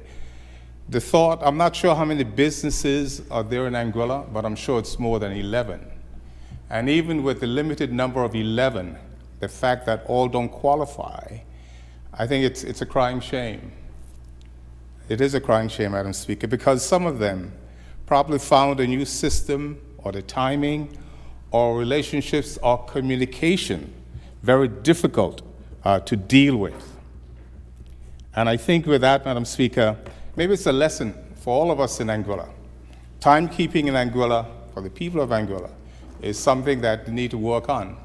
And that's a challenge to the businesses who believe they should have qualified and did not qualify. It's a challenge for government also to say, did I give them enough time? Did I communicate with them enough? Was I working with them? It's a question to ask. It's not about you got it wrong and I got it right. It is a case of how do we, as a nation, work well together. Government cannot do it without the people. The people cannot do it without government. But government is opposition. It's those who are in government that passes the rules, you know, Madam Speaker. So it is vitally important, I think, that all aspects get it right for the benefit of the person who at the end of the day will say, what about me? You know, there have been slangs over the years of no child left behind, but there's a certain aspect of persons in Anguilla who have been left behind, and they're the ones at the end of the road, the ones that nothing is coming back to them as far as they're concerned. When they see others might be getting something, they're asking, what about me? If I'm not within a certain age group, what about me? If I don't work for certain departments, what about me? So that is a question that for all of us who are here in the House of Assembly, we need to realize, and I constantly say it, the reason why we're here is because of the people. And there are times the facts that we will bring to the House of Assembly might be someone's opinion. And we will use that, and I will use that. I know in the previous government, when the Honorable Representative for Island Harbor, Pamela Von Webster, when she would often say on the way to the House of Assembly, someone said this and said that to her. And at times you would have a snigger about it. Oh yeah, but Madam Speaker, nowadays I'm finding the same is happening to me. In fact, just before I got to the House today, someone stopped me along the way, you know, and said that these are the challenges we're facing. And I do believe, of course you want to stick to the topic. I'm not one to want to speak for 3 days and say I've got nothing better to do. There's always something better to do with your time, other than having people listen to you. Do something with your time. So, Madam Speaker, again, the persons that I represent, and as I said, all of the persons... Do not impute improper motive. Do not, please. Well, you know, Madam Speaker... Do not. You may continue. Yeah. Well, maybe that's intentional, you know, and again, that is, through you, Madam Speaker, the number of persons who used to love to listen to the House of Assembly, now a lot of them are turned off by the manner in here. Members, stick to the topic sure, at hand. I'm getting to the topic. Because there's evidence that shows different. We have so many more viewers than history records. Please just stick to the topic at hand. Yes, Madam Speaker, but again, I'm speaking on what is coming from the people that I speak to. So if you can give me time to say this is what they feel, And unfortunately, Madam Speaker, if we tend to make it a bit of a show, people are not interested in that. They want their voices to be heard. And if they choose certain members, elected members, to be their voice, I think we owe that to the people.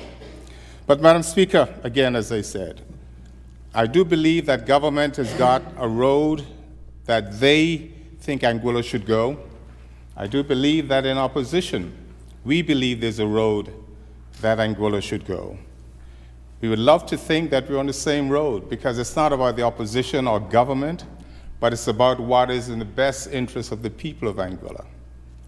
And Madam Speaker, again, I don't intend to be any much longer than this. I will yield the rest of my time to the Honorable Leader of the Opposition. But what I would say, Madam Speaker, and I would ask of government to please reach out to the people and find a way where if they don't get it right the first time, you coach them up to get it right the second time. Because at the end of the day, it is about the people, why we're here. I thank you, Madam Speaker. Thank you, Honorable Member. Are there any other contributions? The Honorable Member for Sandy Hill is recognized. You will have a total of, just give me a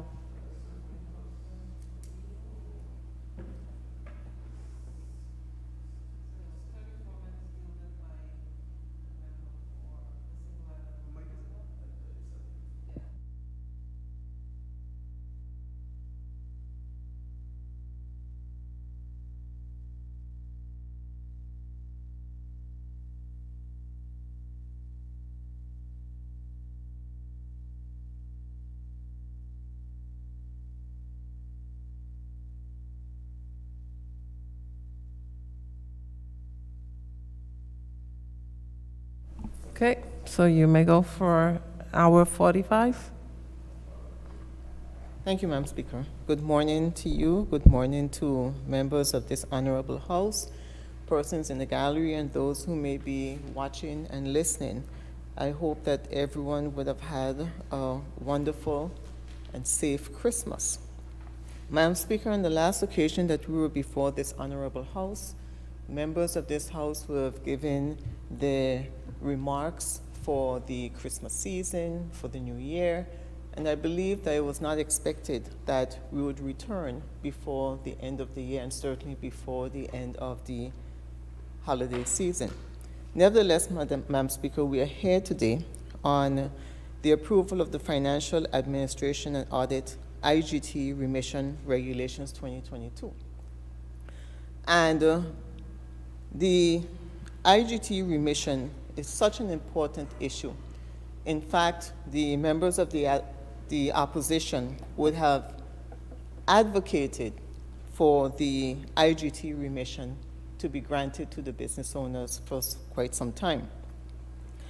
And it is important enough that we are here today to assist in making up the quorum of 9, because we recognize that without the presence of the opposition, there would not be a quorum on the government side. And so we're here today, Madam Speaker, to discuss the IGT. And while it is that the concept is a concept that is appreciated, recognized by the opposition, and in fact, we feel that it's necessary, or was necessary, Madam Speaker, there are a number of concerns that we must raise and we must put on the table. Madam Speaker, when the notices went out, persons who have contacted me about whether or not there was a house, and they would have asked or inquired as to what is the purpose of the IGT, because believe it or not, while the members of this honorable House may be familiar with the acronym IGT, even the words interim goods tax, there are a number of Anguillians and residents of Anguilla, businesses, not businesses, but more particularly individuals who may not understand or appreciate the IGT and what it is in reference to. And so, Madam Speaker, I will take a couple of minutes to explain what the IGT is, not for the benefit of the members of this House, I would certainly hope not, but for the members of the listening public, so they could understand the importance as to why we are here today on the 29th of December 2022 with this regulation to be passed before the House. And so, Madam Speaker, the interim goods tax, and before I start, Madam Speaker, I continue, let me also say this.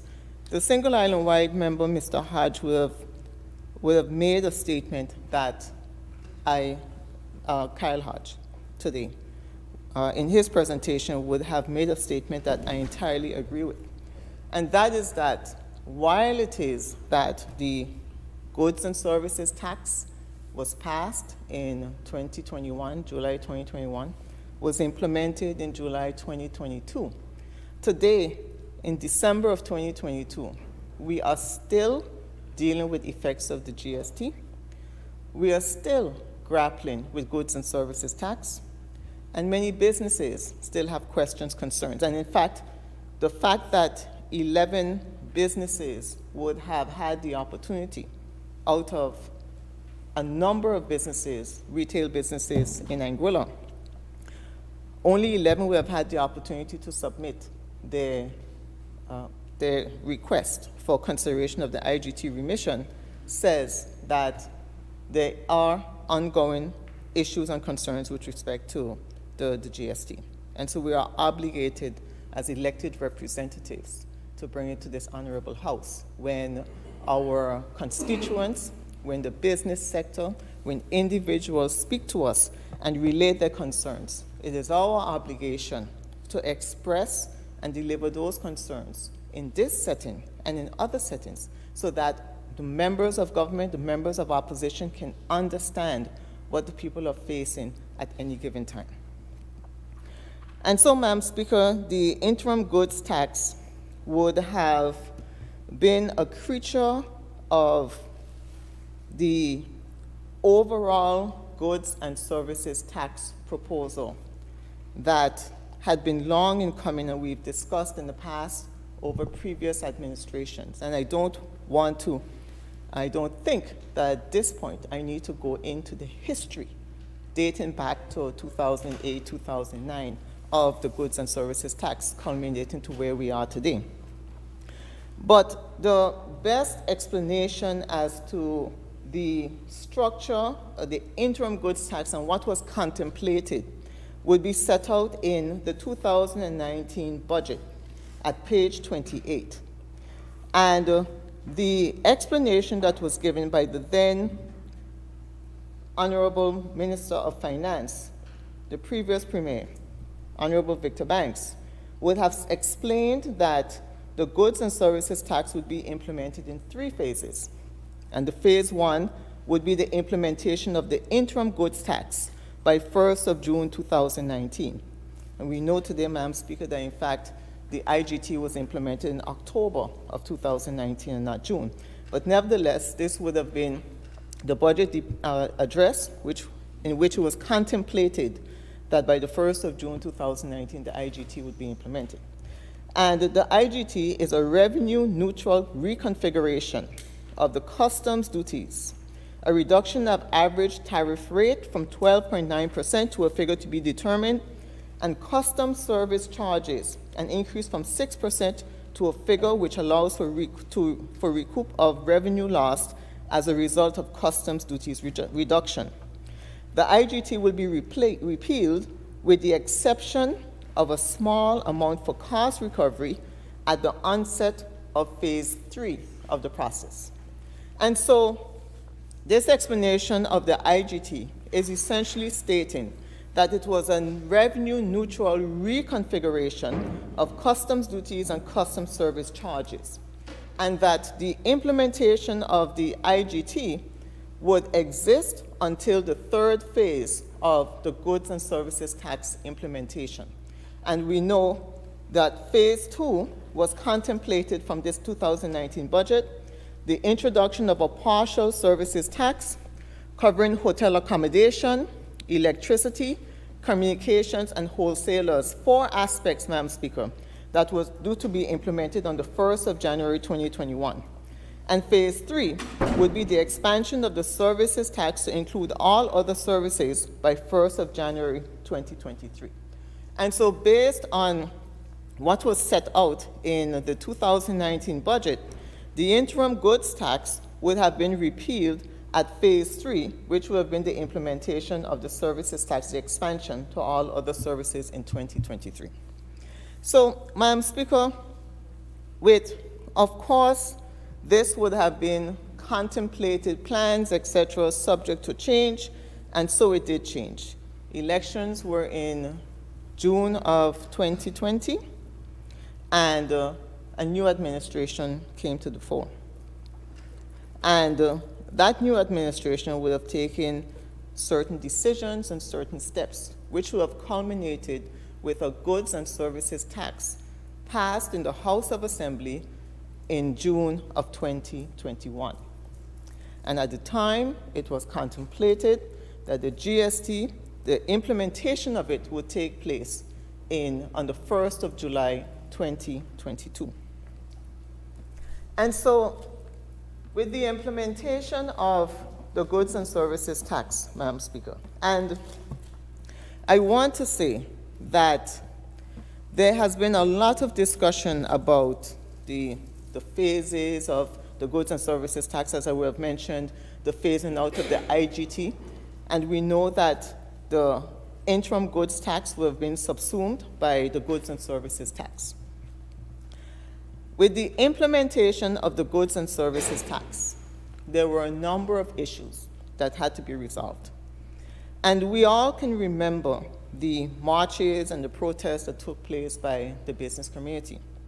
We also know, and we've heard during this House of Assembly, the discussions that took place between the government of Anguilla and the business sector in June of 2020. And in fact, the Honorable Premier would have made mention that they would have had an executive council meeting on Sunday, the 26th of June, 2022. And Madam Speaker, the whole point of all of these discussions and all of these conversations was in relation to the concern that once the goods and services tax was implemented, there was a requirement that 13% be added onto goods which would apply on the shelves.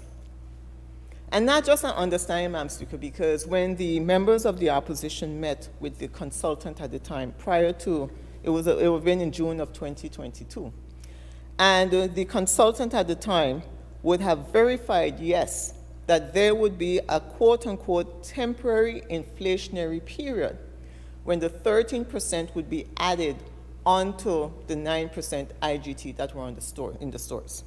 And of course, that raised concern and alarm. And so the business community would have then engaged the government of Anguilla with respect to finding ways to ease that concern. And it was a concern because what it meant was that every item that were on the shelves as of the 1st of July 2022, there would be added onto it an additional 13%. So you had the 9% IGT, and even though the 9% would have been subsumed by the goods and services tax, on the 1st of July 2022, you have had the 13% added onto the 9%. And that would have been the temporary inflationary pressure that the consultant would have been referring to. So, how do you address the fact that adding 13% onto the cost of goods, onto the 9% that existed, would create increased costs for items on the shelves for the people of Anguilla? And the suggestion that came up at the time would have been for the IGT remission. It's one of the suggestions. There were a number of suggestions that were floated.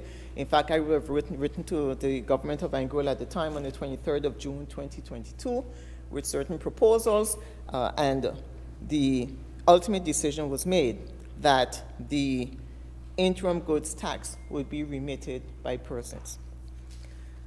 But Madam Speaker, we are here today on the 29th of December 2022. 2022, to pass the interim goods tax remission regulations. And I cannot help but to view the fact that coming so late in the day has not worked to the best interests of our people. And let me explain why I say what I say. The goods and services tax was passed by this administration. The GST Act came to this honorable House in June of 2021 and was passed. And there was a year between June of 2021 and July of 2022 where there was an opportunity to look at the Act, to make a determination as to the possible effects of it, understanding that there would be a temporary inflationary period where the 13% would be added onto the IGT, and find ways to relieve that inflationary aspect. That was not done, Madam Speaker. And so you have heard the other Madam members Speaker. of... Point of order, Madam Speaker. That is misleading. Madam Speaker, the Ministry of Finance did discuss with the business community two options, and this can be verified. One of temporary bonded warehouse for goods coming in starting January of 2021, where they would not pay unless they took those items to put on the shelf prior to the 1st of July 2022. So that would be January of 2022. And the second one was the IGT credit, which the businesses at that time felt would be a hardship on them given their point of sales types of equipment, Madam Speaker. That is fact. Thank you. Thank you. Taken, yes. And so, Madam Speaker, the fact that we are here today to pass an IGT remission regulation to address the concerns that have been outstanding from as far back as 2021, because the Honorable Member for Island Harbor has just said that there were proposals that could take effect from January of 2022.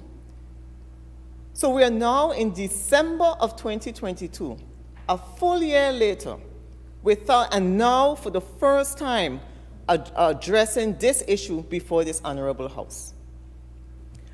And so the interim goods tax, the 9%, when the GST was passed or implemented on the 1st of July 2022, by law, the businesses were obligated, those businesses that were IGT registered, that were GST registered, were obligated by law to apply the 13% onto everything.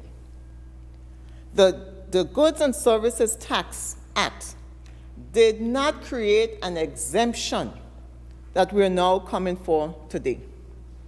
It did not say anything with respect to recognizing the fact that the interim goods tax had been applied already onto goods on the shelves. And so on the 1st of July 2022, the 13% required by law, the businesses were obligated to add that onto all of their goods. And I will go further and say, on a point of Madam order, that's misleading. It's not on all of the goods because there was a series of exemptions that would not require GST. Thank you, Madam Speaker. With the exception of those goods that were exempt or did not fall under the GST, every item on the shelves and in the store was required to have the 13% added onto it. And I will go further and say that had the businesses not done so, they would have been in violation of the provisions of the Goods and Services Tax Act. And so the businesses were faced with a situation because on the one hand, you have government on the 26th of December 2022 having an EXCO meeting and sending out a letter recognizing, stating that they would recognize the IGT remission and setting out provisions that businesses are to apply, versus a law that was in place. And so you have a letter from the government making certain statements on the one hand, and you have a law where that if you don't comply with the provisions of the law, there are serious and stiff penalties for non-compliance. And I would hazard a guess to say, Madam Speaker, that the average business person would have ensured that they complied with this new and broad-based law and not necessarily want to rely on the statements made by a government and not backed by legislation. And I say that, Madam Speaker, because if it is that the whole issue was contemplated from as far back as 2021, that there were meetings with the businesses, that there were different proposals, but until the 26th of June 2022, 5 days before the implementation of the Goods and Services Tax, the idea or the concept of the remission was actually solidified. There should have been a rush to come to this honorable House with these 5 provisions set out in this remission regulation. And I said 5 paragraphs, Madam Speaker, because that's all this is. 5 paragraphs for the IGT remission. And while it is only 5 paragraphs, it is important enough and it is serious enough because the impact of this, had it been passed in July of 2022 at the same time that the Goods and Services Tax had been passed, would have gone a far way in ensuring that the cost of the price of goods on the shelves did not suffer from the 13% and the 9%, with the exception of those exempt goods that have been identified. And so, Madam Speaker, it is as if we are now coming to this honorable House after the horse has already bolted from the barn. And I say that, Madam Speaker, because had it been passed, then some of the items, a number of the cost of goods on shelves would be far different today than they actually are.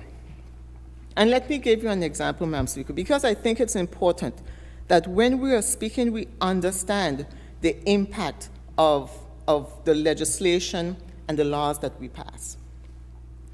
And so, in relation to certain goods, so for instance, at a particular grocery store would have relayed information to me to say, cooking oil, and before I continue, let me say that we all know that cooking oil, practically every time it's shipped, the price is different.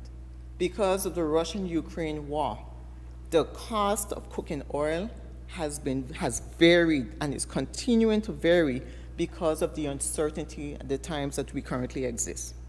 Not to mention the increase in cost of shipping, not to mention the inflation that's taking place throughout the world, and not to mention the cost of the increased cost of goods that our local merchants have to undertake in order to bring goods into this country to feed each one of us.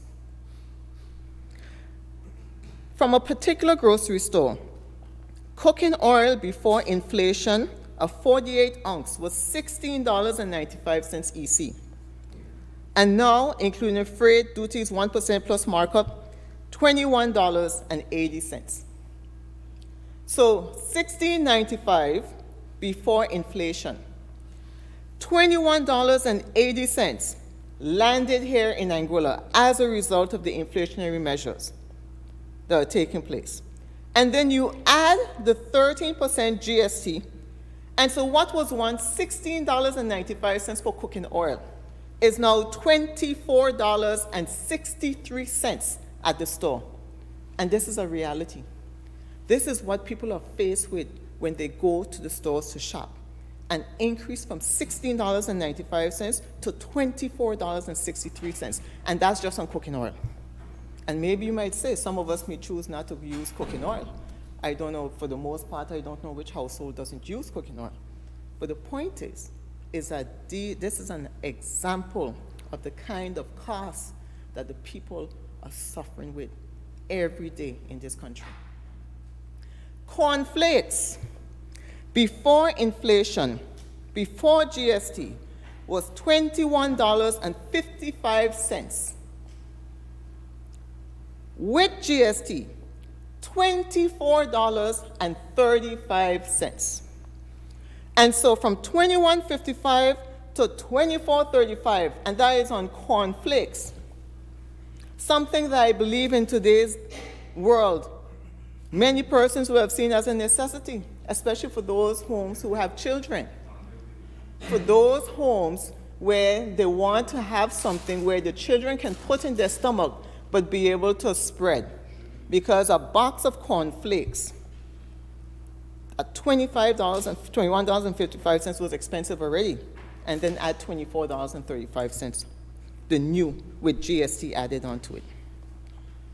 So imagine, Madam Speaker, if it were that the IGT remission had been recognized from the very beginning, at the very least, the people of Anguilla would only have to deal with the cost of bringing in goods into Anguilla, because it has increased over the past year or so, and the cost of shipping.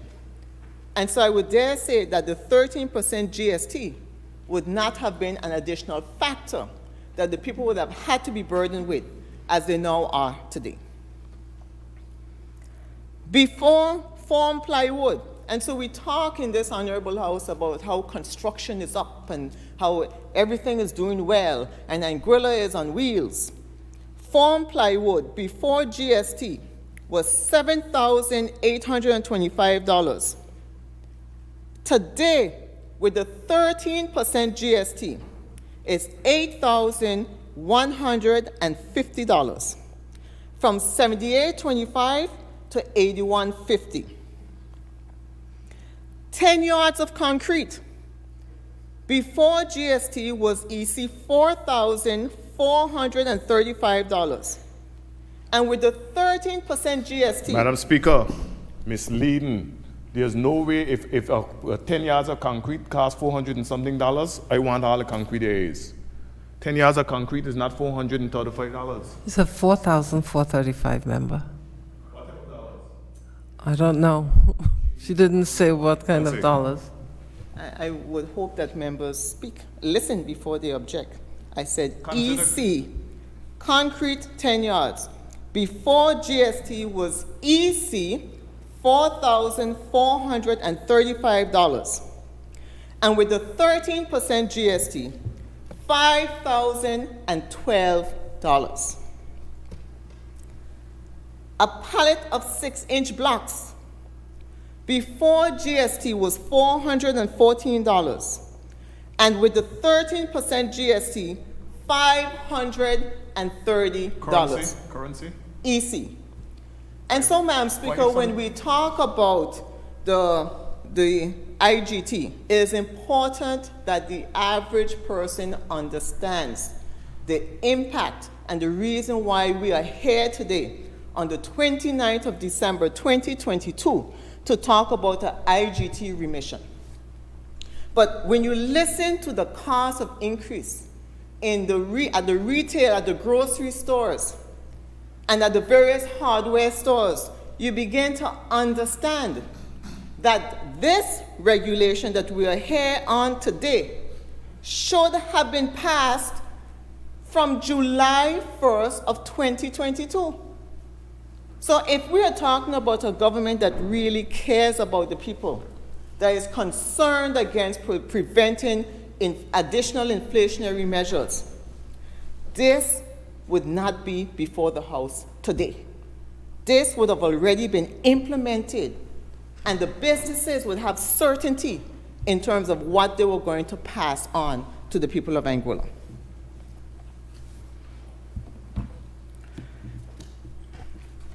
And, Madam Speaker, there is an EXCO minute dated the 17th of November 2022. And I call it the Cost of Living EXCO minute. And Executive Memo 2022-260, Approval of Cost of Living Support Measures. And on page 2, it says, the PS Finance briefed Council.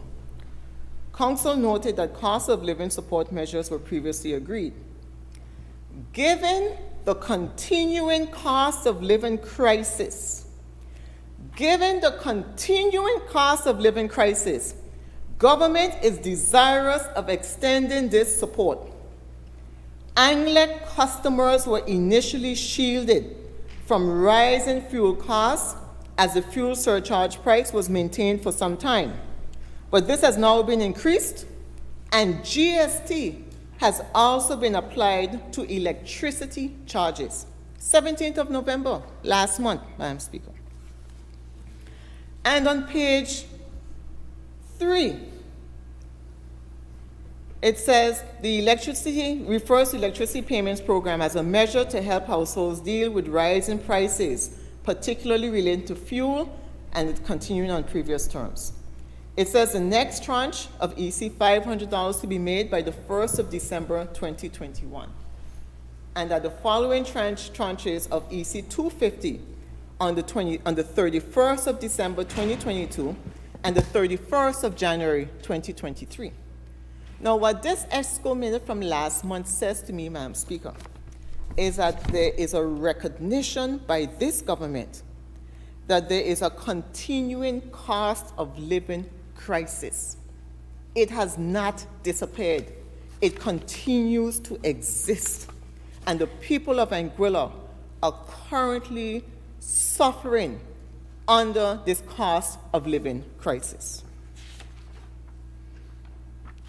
And where it says on page 5, Madam Speaker, there's a reference, page 4, reference to the medium-term economic and physical plan, 2023 to 2025. And it says that Government Council is asked to approve the updated MTEFP and forward estimates. On page 5, it speaks to temporary measures. First one, suspension of excise on gasoline imports. Number 2, suspension of customs duty, customs service fee, and interim goods tax on selected imports. Number 3, cost of living support program. And number 4, tax credit to merchants on IGT. Tax credit to merchants on IGT, which is why we are here today.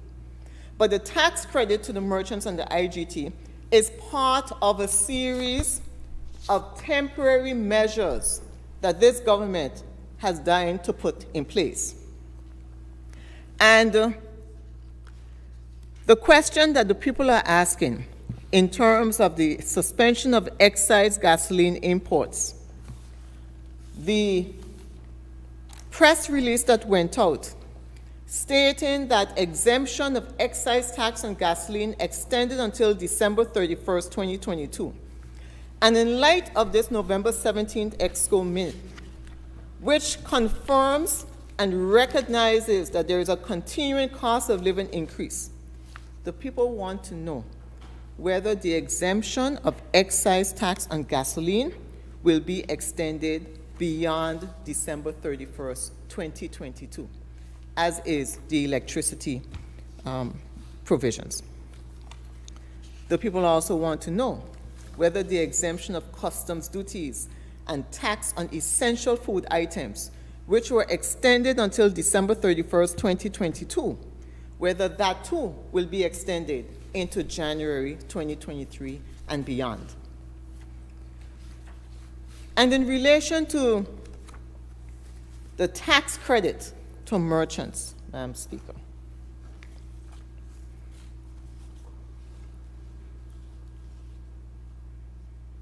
the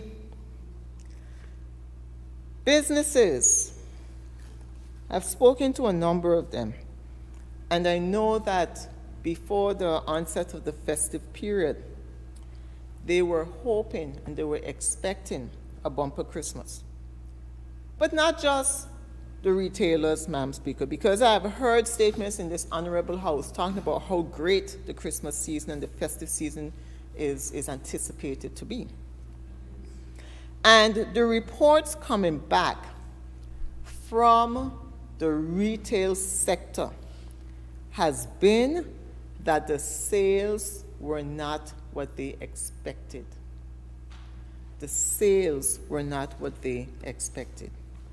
And so the items that they brought in, the anticipation that they had that items on the shelves would be sold, did not pan out. And Madam Speaker, it is my view that it is worth inquiring as to the basis for such a slow period compared to festive periods in the past, where the business sector had done very well.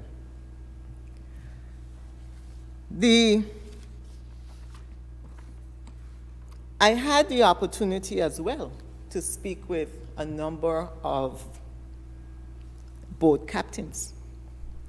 And I know in a previous House, one of the members of government who have stood up and said that they had immigration numbers to say or to suggest that the number of people going to St. Martin had not increased from before GST. But what that information failed to provide is what is it that the people are buying? What are the goods that are coming over into Anguilla? Not the number of people traveling back and forth, but what is it that they're bringing in? And if this government would take the opportunity to speak with the boat captains, to speak with Customs Department, they would be able to speak from a position of knowledge and to say that the cost, that the goods that are coming into Anguilla has increased in terms of food supply. And what that means, and the Single Island Wide member will have made reference to a report talking about St. Martin, talking about St. Martin being a duty-free port.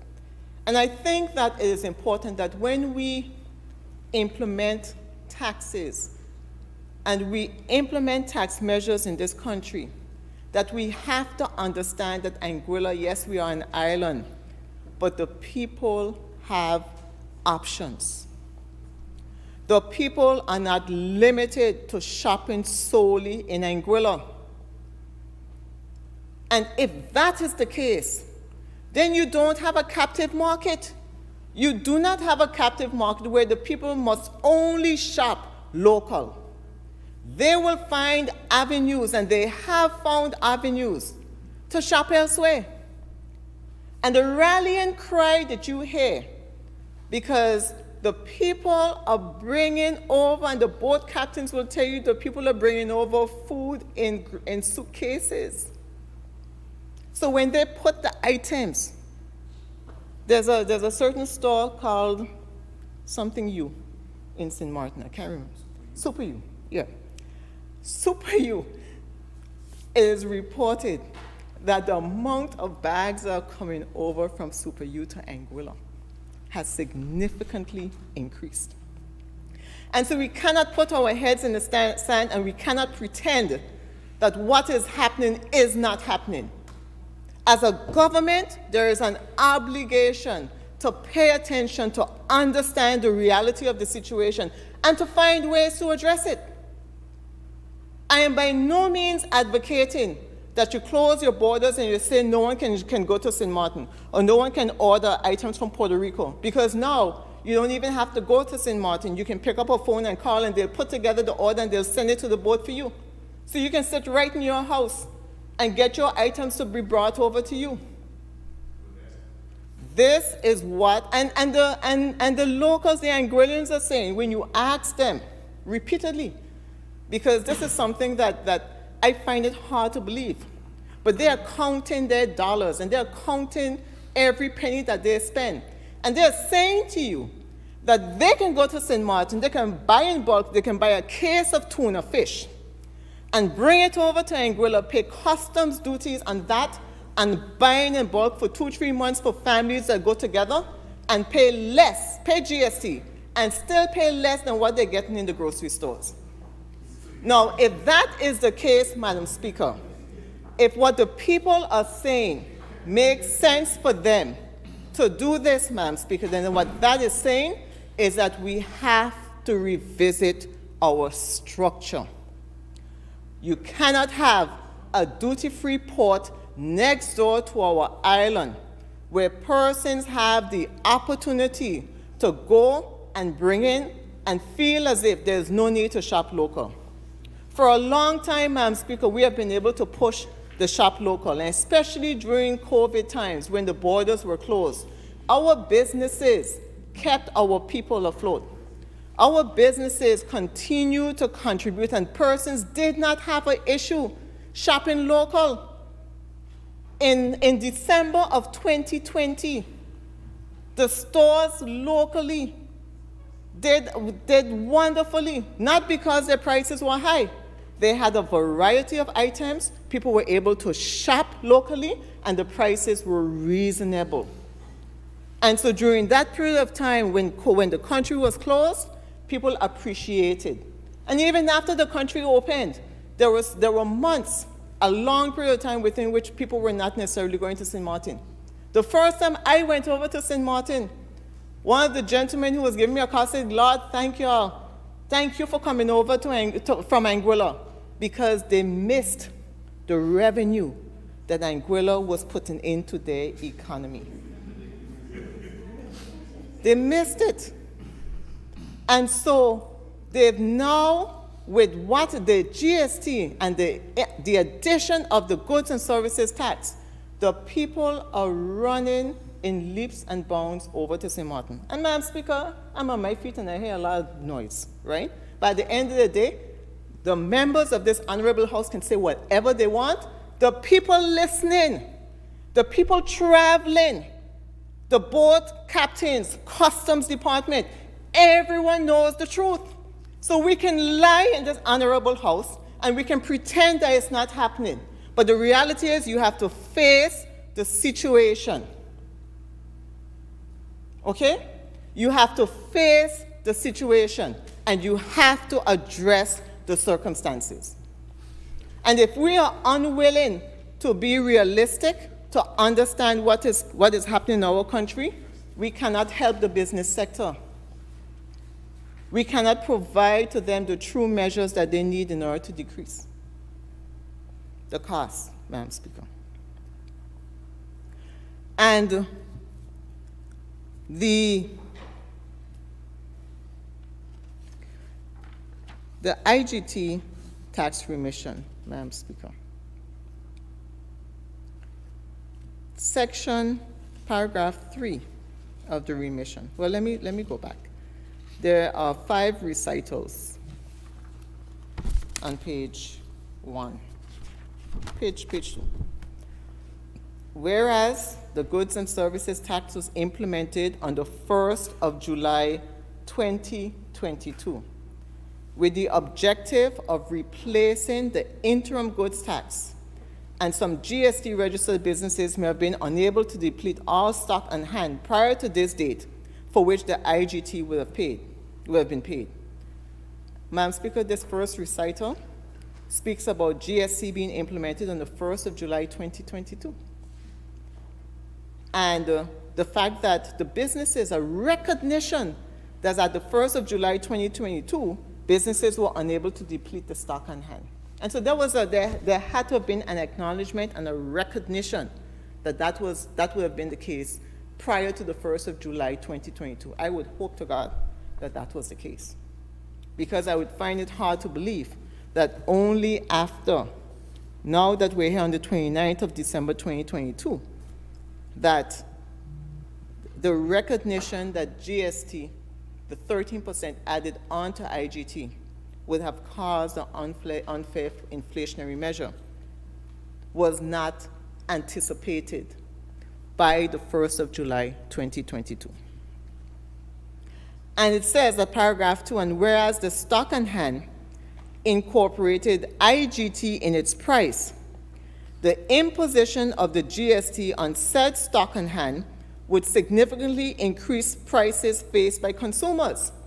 So here you have, in the very regulation that we are bringing here before this honorable House for approval today, a recognition that the IGT, that the imposing the GST on the stock on hand would significantly increase prices faced by consumers. Not just marginally increase prices, significantly increase prices faced by consumers from the 1st of July 2022. Significantly increase, Madam Speaker.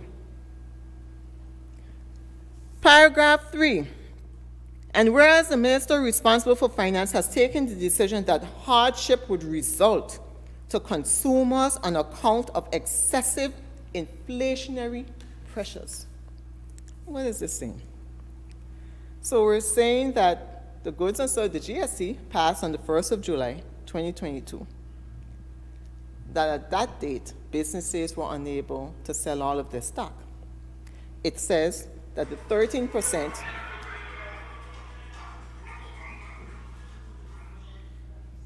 said that 13% would be added onto the cost of goods on hand on the stock shelves. And the recognition by this government that hardship would result. But in fact, because we are only here in December for a GST that was passed, that was implemented in July, there must be a recognition that hardship has resulted because of the requirement by the businesses to have placed the 13% onto the 9%.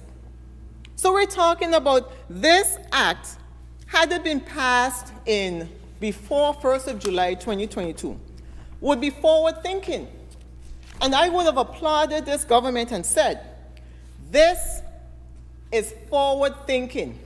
This is understanding beforehand the implications of the passage of the APM GST and the outcome, and taking measures to prevent it from causing unfair and unreasonable hardship on the people of Anguilla. But no, we're here five months later. The stores couldn't close for 5 months and wait until this was passed. The businesses couldn't not sell what was on the shelves and leave it somewhere until this was passed. The businesses would have been obligated, and in fact, you would not have taken items that were on the shelves and pulled them and wait until such time as the government, whenever it is the government saw fit to bring this regulation forward. And so the requirement by the businesses by law was to add the 13% onto goods that were on the shelves. The people are suffering. Hardship has resulted. And I am not sure whether bringing this bill to the House today can undo the hardship that the people have suffered for the last 5 months since the implementation of the goods and services tax. It is a small measure, and I've heard the Honorable Member for Island Harbour say that 11 businesses applied. And we know in Anguilla we have much more than 11 retail businesses. I believe, I may be wrong, but I believe that the count is 35. And I'll have to get verification on that. But certainly it is not 11. And so what it means, and he has also said that not every business that's submitted before the 1st of August will qualify. And so the question to ask is, what is the real impact of passing this regulation today? How many businesses will have benefited? How many of our people across Anguilla would have been able to benefit from reduced inflationary measures because of stores that took a risk to not add the 13% onto their goods? And I can tell you, Madam Speaker, that those businesses that did that, I have to applaud them. The ones that were able to not add the GST in reliance on a hope and a prayer by a government. Because the reality is that until a law has been put in place, anything can happen. A government may have the best intention in the world, and they may say they are not going to do this and they're not going to do that. But when the rubber hits the road and you're faced with regulations, restrictions by law, persons from the Attorney General's chambers letting you know that legally this and this cannot be done, no matter what you would like to do as an elected representative, at the end of the day, it must comply with law. And if it doesn't comply with law, it cannot happen. Well, you can do it, but you could be faced with repercussions. And so the businesses that took on that risk to be able to pass on and not charge the 13% contrary to the GST that was in place, I applaud them. And I wonder... Madam Speaker, point of clarification, Madam Speaker. No business was asked to not pass on the GST on taxable items, Madam Speaker. They were asked to remove the 9% IGT, which was paid prior to the 1st of July 2022. That is not against the law, Madam Speaker. That would have reduced the prices, even on taxable items. They then would have added on the 13%, which would, in a sense, Madam Speaker, 4% more than it would have been before on June 30th of 22. So I think that there's a combination of misleading and clarification. Thank you. Madam Speaker, the businesses were asked to do something that is not recognized in law. And if the member for Island Harbor could point to me the law where they would have been able to lawfully remove the 9% and be able to reclaim it pursuant to this IGT remission regulation or any regulations before today, I would like him to point that out to me. And in the absence of that, the effect is that what was on the shelves on the 1st of July 2022, they were subjected and included the cost of IGT as they were on the shelves. The businesses who have already paid the IGT. And so that cost would have reflected it. And on the 1st of July 2022, 13% had to be added onto that. And unless there was a law that stated that gave them the opportunity to remove, because I heard the Honorable Premier say that they were asked, but where is the legislation that gave them the opportunity to comfortably remove it, understanding that what they removed would have been reclaimable, that what they removed would have been recognized? Because the provisions of this Financial Administration Act is still not set in stone. There are a lot of discretion. There's a lot of discretion in this legislation. And so And we heard the Premier say that there's no guarantee that even though they applied before the appointed time, that they would get the full amount that they've asked for. The paragraph 3 of the IGT says that a GST registered business shall qualify for a remission where the GST registered business has complied with the following conditions.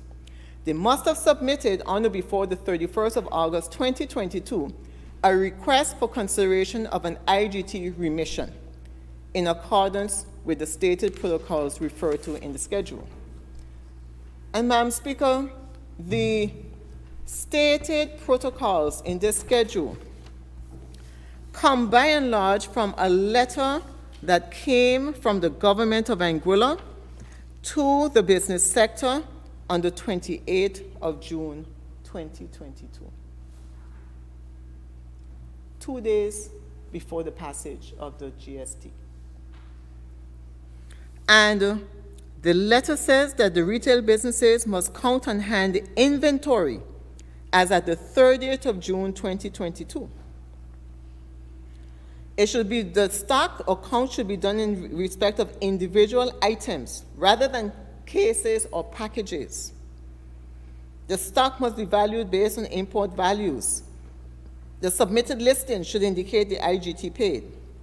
Attached to the correspondence is a sample template, and all inventories must be submitted. At the penultimate paragraph, Madam Speaker, it says all information must be submitted electronically to gst@gov.ai, whilst businesses are encouraged to submit this information at the soonest and ideally by the end of July 2022. Government is willing to consider acceptance of submissions after July 2022 based on written requests. And we know based on the regulation that we now have that the time frame set out in that 28th of June 2022 letter was extended to the 31st of 2022. And perhaps the government may think that that was more than enough time. So instead of 4 weeks, you give 8 weeks for a fully operating business to be able to come to grips with a GST and to be able to claim back and pull together all of their information. Now, I applaud the fact that some businesses were able to get it together. But the reality is there are many businesses that were not able to. And so because of that, big retail stores, supermarkets in Anguilla, locally owned, family owned, would not have been able to benefit from this because they simply did not have sufficient time. And the reason why they did not have sufficient time was because of the short turnaround period. It was almost like, okay, you go to executive council on the 26th on a Sunday. You take time out of your personal schedule, you meet executive, yes, we applaud that because you met on a Sunday. But the reality is that was the 26th of June with a GST that came into place on the 1st of July. And it's on the 26th of June you decide the format and the structure that you're going to take, generally, because there's no legislation in place.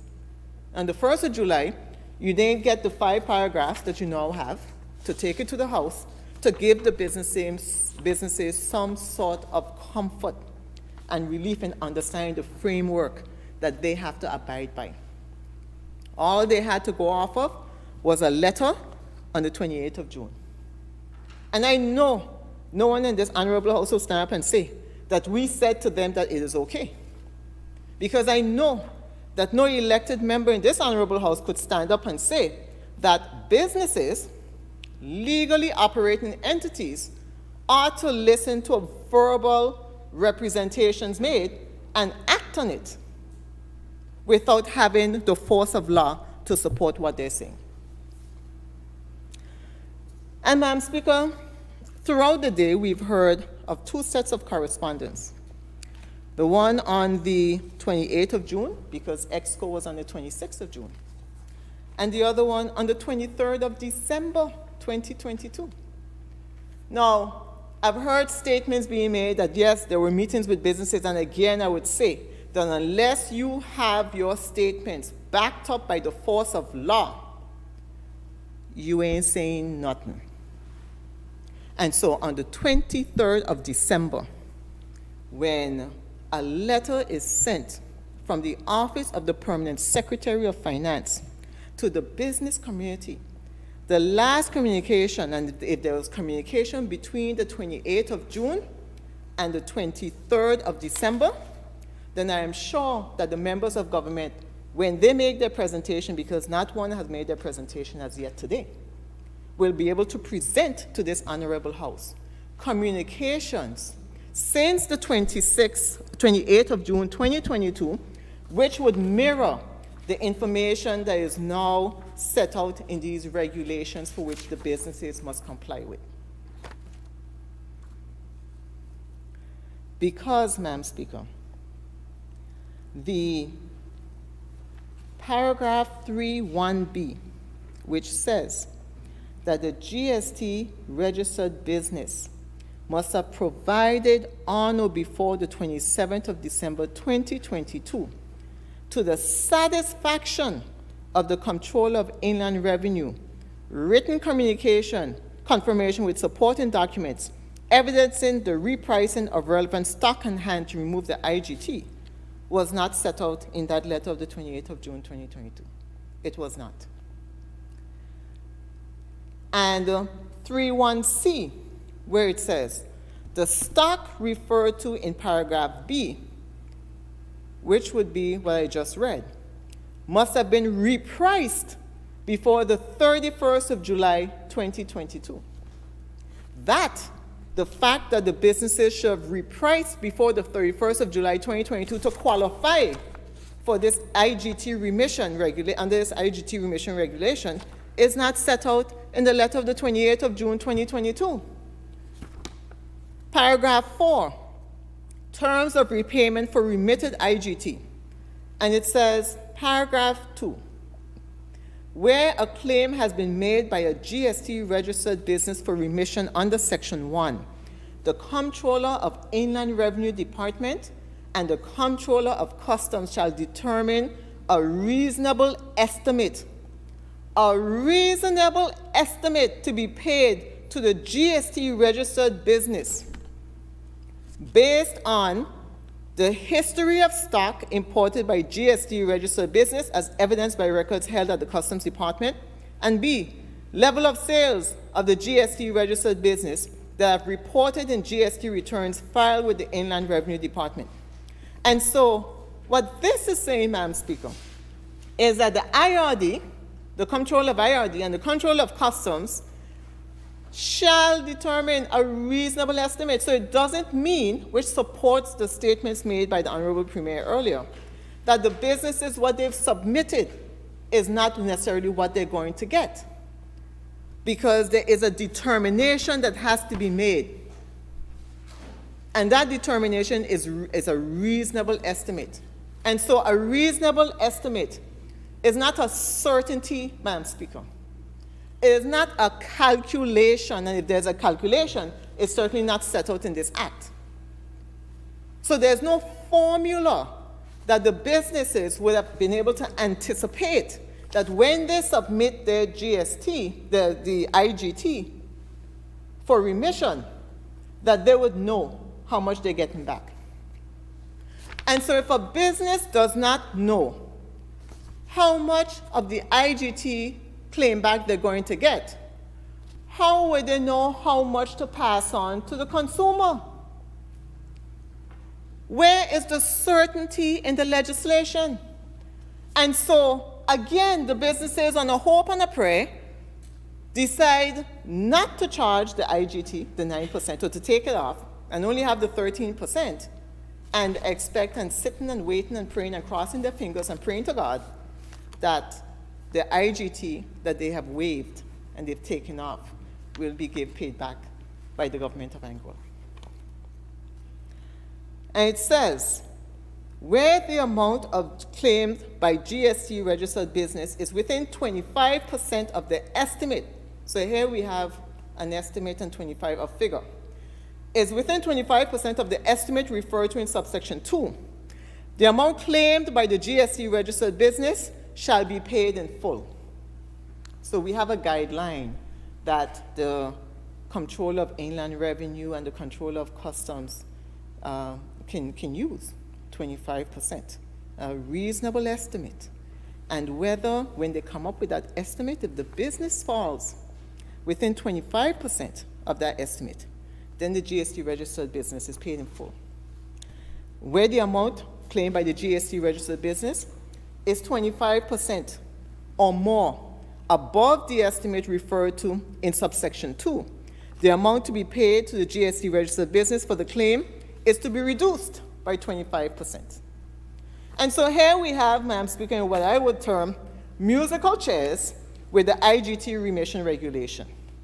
Because once you submit once the business submits the claim back for the IGT, there are a number of other hoops to go through for them to be able to get back. And they don't know at this point in time whether they're going to get back what they waived. Is this a fair way to deal with our businesses? Is this a fair way to expect that our businesses will be able to withstand the vagaries of cost of living increases, the cost of shipping increases, the cost of supply of goods, the cost of transportation, the increase in transportation costs, all of the inflation? Is it a fair way to treat our local businesses? And yes, I hear claims in this honorable house that give the business community the impression that they were getting beneficial treatment from the government, that they were getting waivers and that they didn't pass it on. And Madam Speaker, I would hope and I think that this government, when statements are being made, they may be said in a general setting, but I don't think that they really believe that every business operates like that. I think that just like individuals, we all have our own personalities and our own thoughts. And there are some businesses that do their absolute best to make sure that in spite of the increases, in spite of the difficulties that they've had to face, because remember, in all of our previous discussions on both sides of the House, we have recognized that Anguilla has not fully recovered from the economic downturn in 2007, 2008. Not fully recognized from the impacts, the devastating impacts of Hurricane Irma. We still have buildings being constructed today as a result of Hurricane Irma being rebuilt. So we haven't fully recovered. And we certainly have not fully recovered from COVID. And if we are paying attention to what's happening in other parts of the world, we understand that in some places they're suffering from a tridemic. I think Honorable Member for Island Harbor, our doctor in the House, right? 3, the COVID pandemic, the flu, and another one that affects children. I can't remember the name. I'm sorry? RSV. Thank you very much. So throughout the world, thank you. Throughout the world is dealing with all of these impacts. And in some places, COVID is on the rise again. In some states in the US, they're advocating for the children to wear masks when they're going back to school. And we all know what's happening in China since they've dropped their restrictions and the concerns about what is taking place. And so, Madam Speaker, I would say that our businesses have had to deal with a tremendous amount of stress and pressure over the last few years.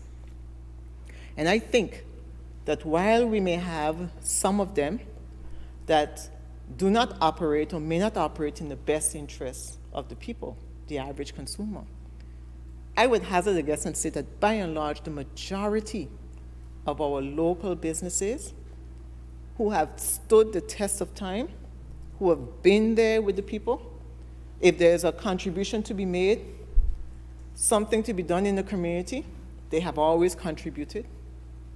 They've always looked out for our school children and various activities. When we can't go to some other businesses, for sure we can count on some of our local businesses. And I think the least that we can do is give them the respect and the ability to be able to recoup a lot of the damage and a lot of the increase in costs that they've had to deal with during this period of time. And coming at this hour, Madam Speaker, it is late. It is late. And there is a saying, too late shall be the cry. And I'm hoping, Madam Speaker, that a number of those 11 businesses can somehow benefit. But I'm also hoping that there's an opportunity for businesses that weren't able to get their information in time. Because there are some businesses, Madam Speaker, that will have submitted their requests for consideration by the 31st of August, 2022, but would not have made the deadline of the 27th of December, 2022, as set out in paragraph 3.1b of this regulation. And I have to question, Madam Speaker, why is it that we are here on the 29th of December, 2021, bringing a regulation to the House with time frames that have already passed? So it's like we are bringing a current bill for time frames that have already closed out on the people. And I would suggest, Madam Speaker, that some consideration, I understand the haste in bringing this before the House to close it out before the year so that this expenditure may not go over into the new year, but I would humbly and respectfully suggest, Madam Speaker, that consideration, serious consideration be given to extending the deadline of the 27th of December. And I've heard some businesses say to me that they've been told that they can submit their application today, tomorrow. This is not stated in the law. The regulation does not say that. And so if the regulation does Madam not Speaker, say... on a point of clarity, we would like to know by whom were these businesses notified that they could submit today? Because that is important. Remember, when your turn, when it is your turn to make contribution, you can speak to that. There's a process for asking questions in the Honorable House that I can refer you to. And the rule? Thanks. You may continue. Thank you, Madam Speaker. Madam Speaker, the average man in the street is not going to go to a business person and tell them that they can submit a day or two later. So I would encourage the member of government who has access to various resources to conduct his inquiry so that he has a full understanding as to what is taking place in the business sector right now. And so, Madam Speaker, as I indicated, serious consideration ought to be given to extending the 27th of December deadline. Because, Madam Speaker, to do so will enable some of our businesses to be able to come within the time frame of this regulation. Either that, or I would encourage the government to come back again with an extension of time. Because, as I said, once you have the law in place, you must comply, or you ought to comply with the law. And if a business does not comply with this regulation, there is no obligation by the Comptroller of Inland Revenue or the Comptroller of Customs to take on board any application that is made. Because remember, the members of this Honorable House make the laws. We pass the policies in Executive Council.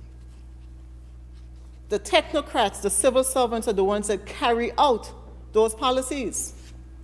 So when we put a law, when we bring a law to this Honorable House and saying that the deadline is the 31st of August for one, and the second deadline is the 27th of December for the other, the technocrats, the Controller of Inland Revenue, Controller of Customs do not have the discretion to vary outside of the terms of these regulations, because to do so would mean that they themselves are acting contrary to law. They are the ones that implement. They're not the ones that make the law. And so it's up to us in this House. If we are serious about ensuring that our businesses are able to benefit from this IGT remission, if we truly understand what is set out in the recitals in this very regulation, which is that hardship would result to consumers on account of excessive inflationary pressures, then we must do whatever we can, as much as we can, to ensure that as many businesses as possible benefit from these regulations. They're able to benefit from the IGT remission, and they're able to pass it on to the consumer. Now, Madam Speaker, I made mention of a letter that went to the business sector on the 28th of June, 2022. And there was a letter that would have gone off under the hand of the Honorable Member for Island Harbour on the 26th of June, 2022. And the letter, so this letter will have come 2 days, it will have come the day, actually, that the Executive Council would have met. And it says that at the very beginning, dear valued business owner, my administration's priority remains to protect the people of Anguilla from excessive inflationary pressures, whilst also ensuring the continued viability of Anguillian businesses. I love that sentence, Madam Speaker. I love that sentence, because that sentence says that a government understands that they, one, have to protect the people of this country, that two, that the protection at this point in time is by and large in relation to excessive inflationary pressures, and three, a recognition that the viability of Anguillian businesses are critical to the economic engine of our country. And so those three aspects, Madam Speaker, come together in this sentence, this very first sentence that the Premier, Honorable Premier, has set out in his letter of the 26th of June, 2022. And he goes on to explain that EXCO met on the 26th of June, the same day, and that registered businesses desirous of seeking IGT credits will be required to submit to Inland IRD following information: listing of inventory as at 30th June 2022, evidencing the IGT paid, exclusive of zero rated and exempt items. Stock must be valued on a first in, first out basis based on import values and details on annual turnover. Says the information should be submitted by the 18th of July. So this was the original time frame coming out of EXCO. And this next paragraph says, this proposed transitory arrangement for credit must be considered alongside the existing package of cost of living support, as well as the financial integrity of the government. Understandably, this support to businesses will come at a cost and reduces government's fiscal space to be able to respond further to rising inflation and broader global economic shocks this might create. And so here we see, Madam Speaker, the concern coming from under the hand of the Premier in terms of what the cost of the IGT remission would amount to.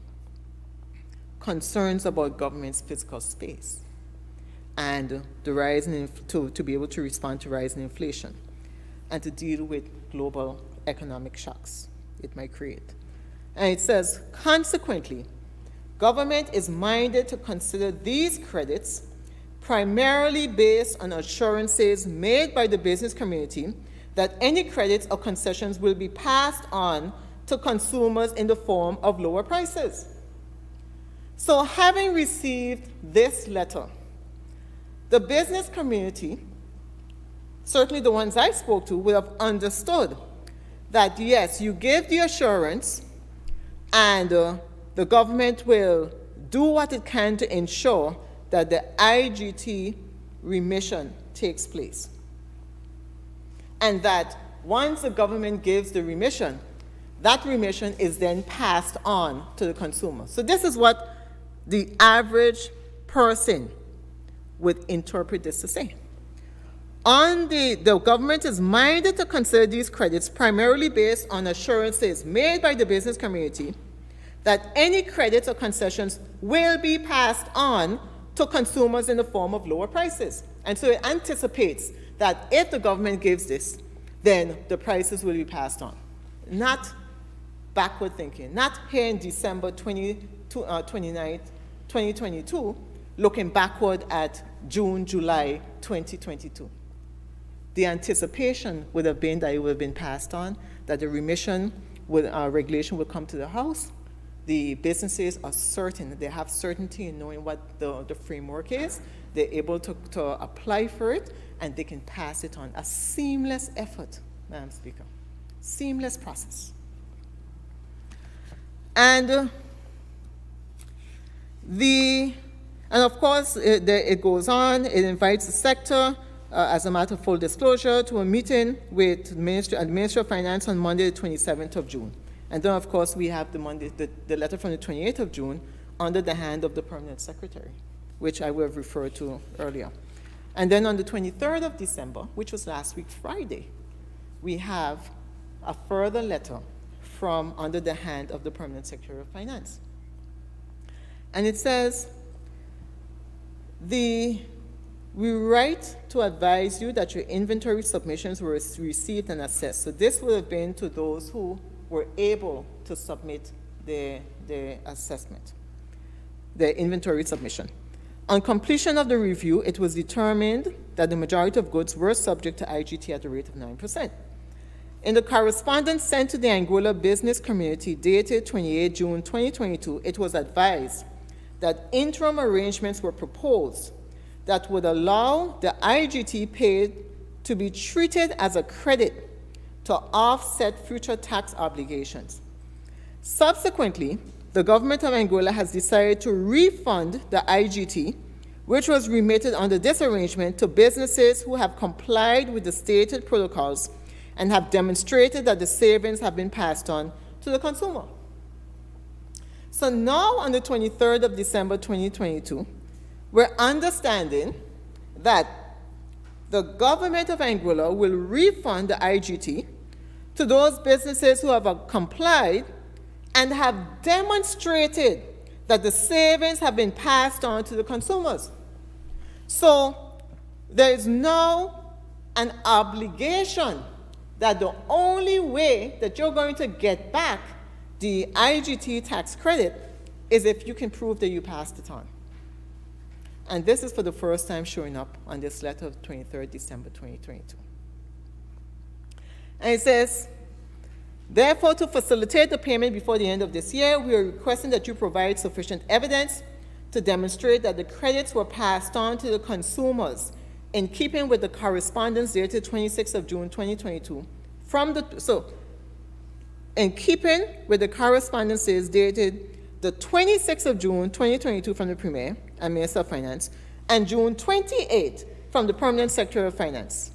So on the 23rd of December, there is reference to two prior communications, those which I will have just read. The 26th of June, 5 months before, and the 28th of June, 5 months before. And stating that this information on the 23rd of December that the businesses are now receiving, this information is required on or before Tuesday, December 27th, 2022. Today is Thursday, December 29th.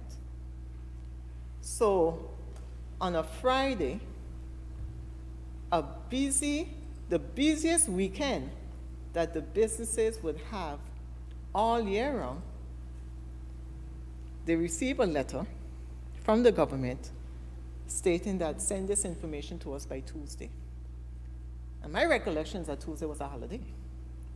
So not only are the businesses faced with struggling to ensure that they receive as much of a bumper festive period as possible on a long weekend, Christmas being on Sunday,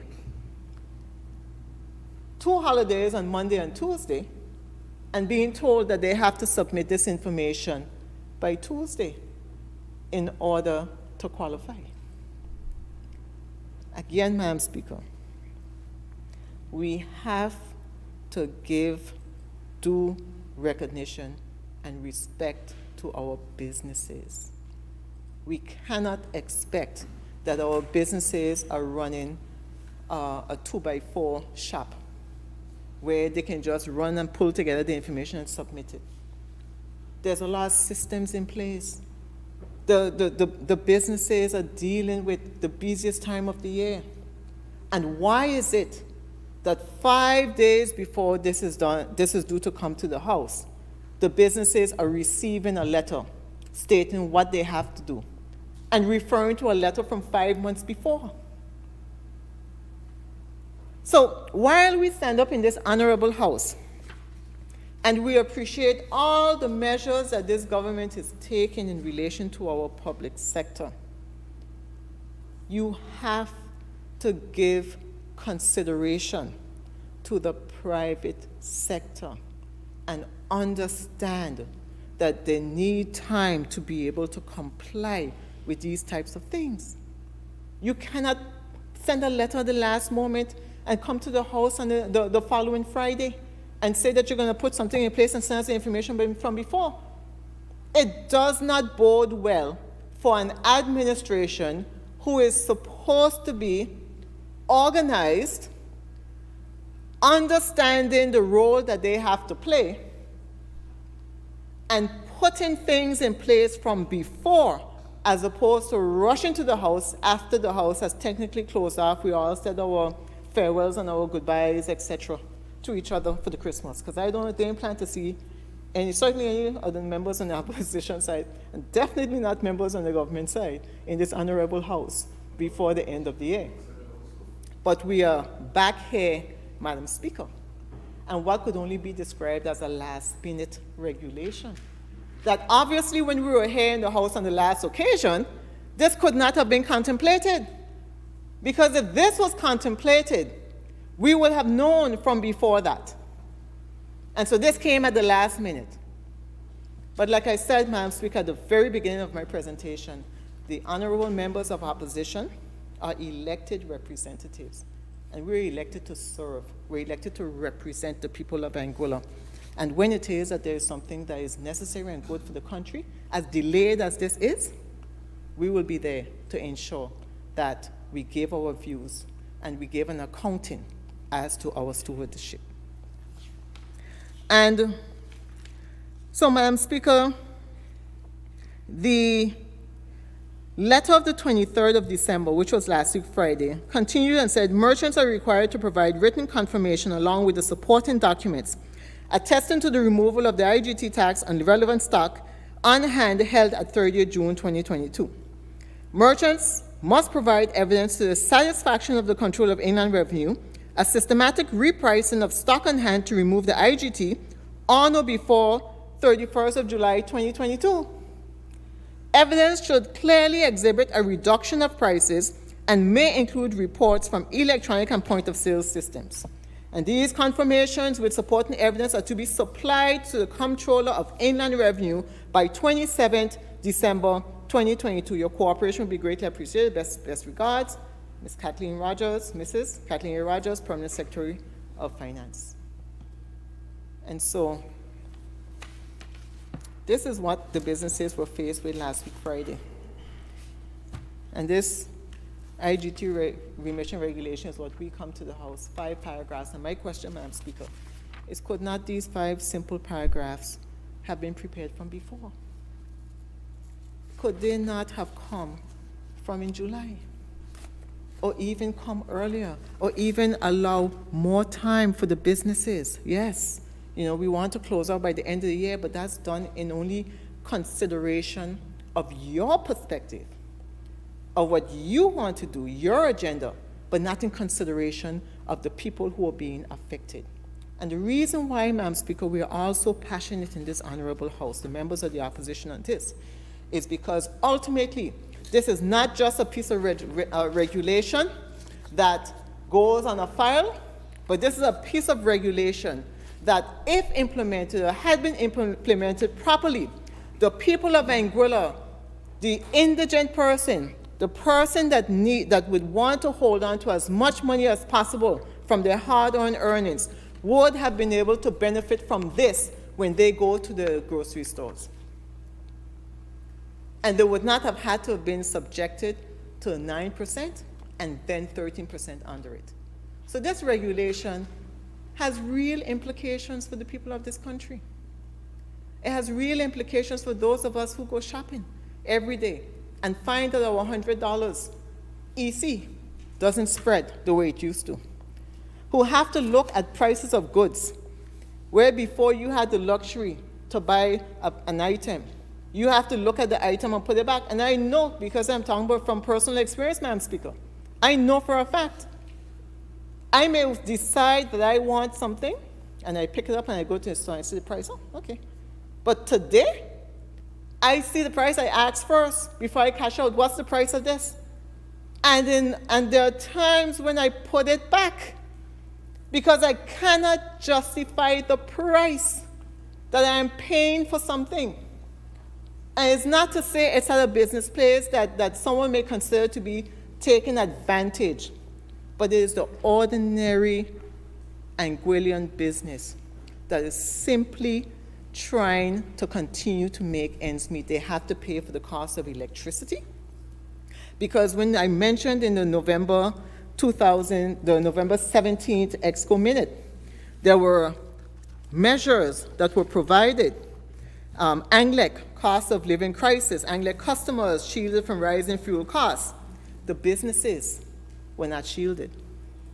And so, while the government of Anguilla would have expended at a cost of $6 million on the electricity payment program for 6,100 accounts, not one of those accounts were business accounts.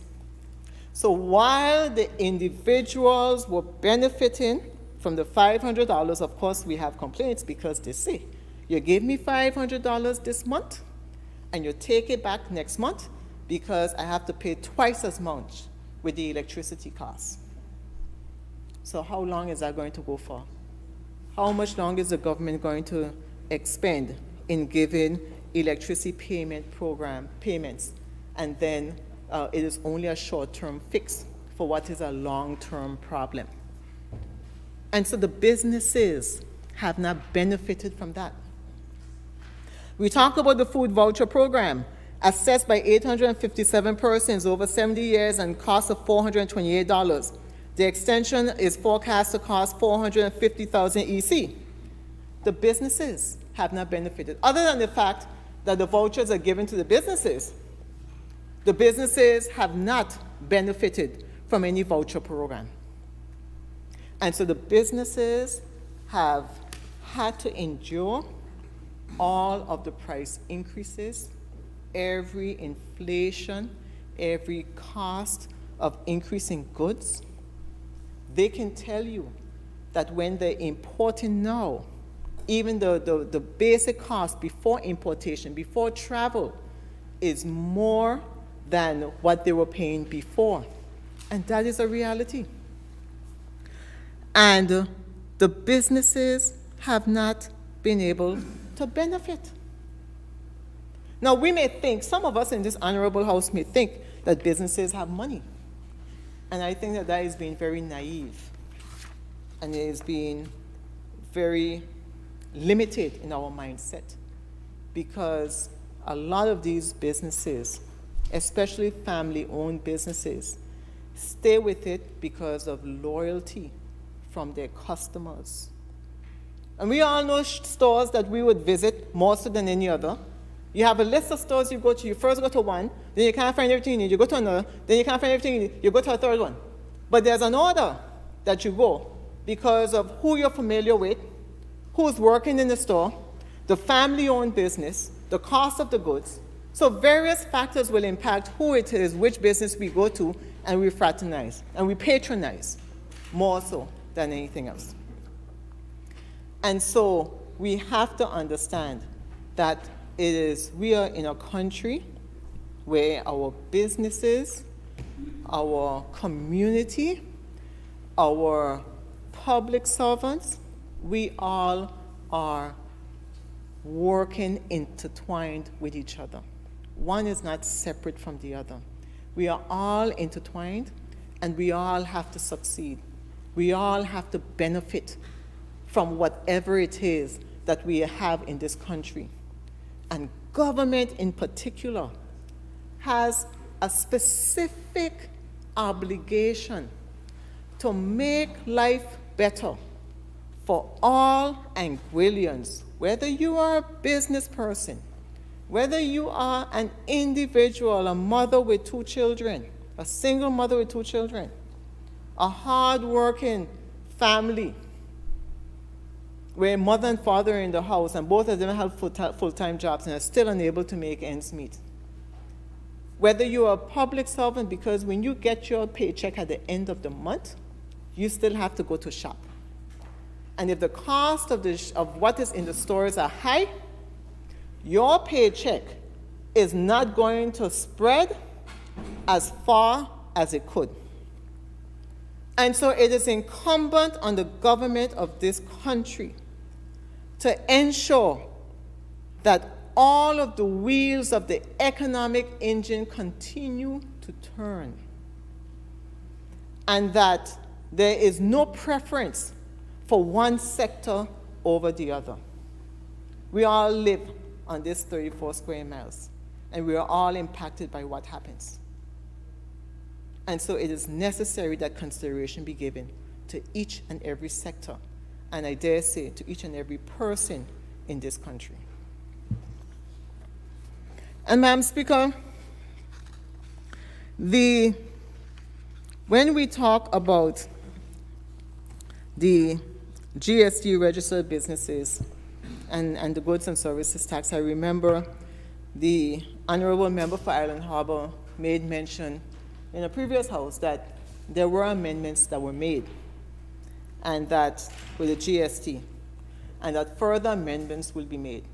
And I look forward to that, Madam Speaker, because what I've said in this Honorable House before remains true. There is a need to revisit the goods and services tax structure. It is too onerous on the people of Anguilla. These concessions, the temporary measures, are temporary, and they are not sufficient to ensure the long-term longevity of the businesses and certainly people in Anguilla.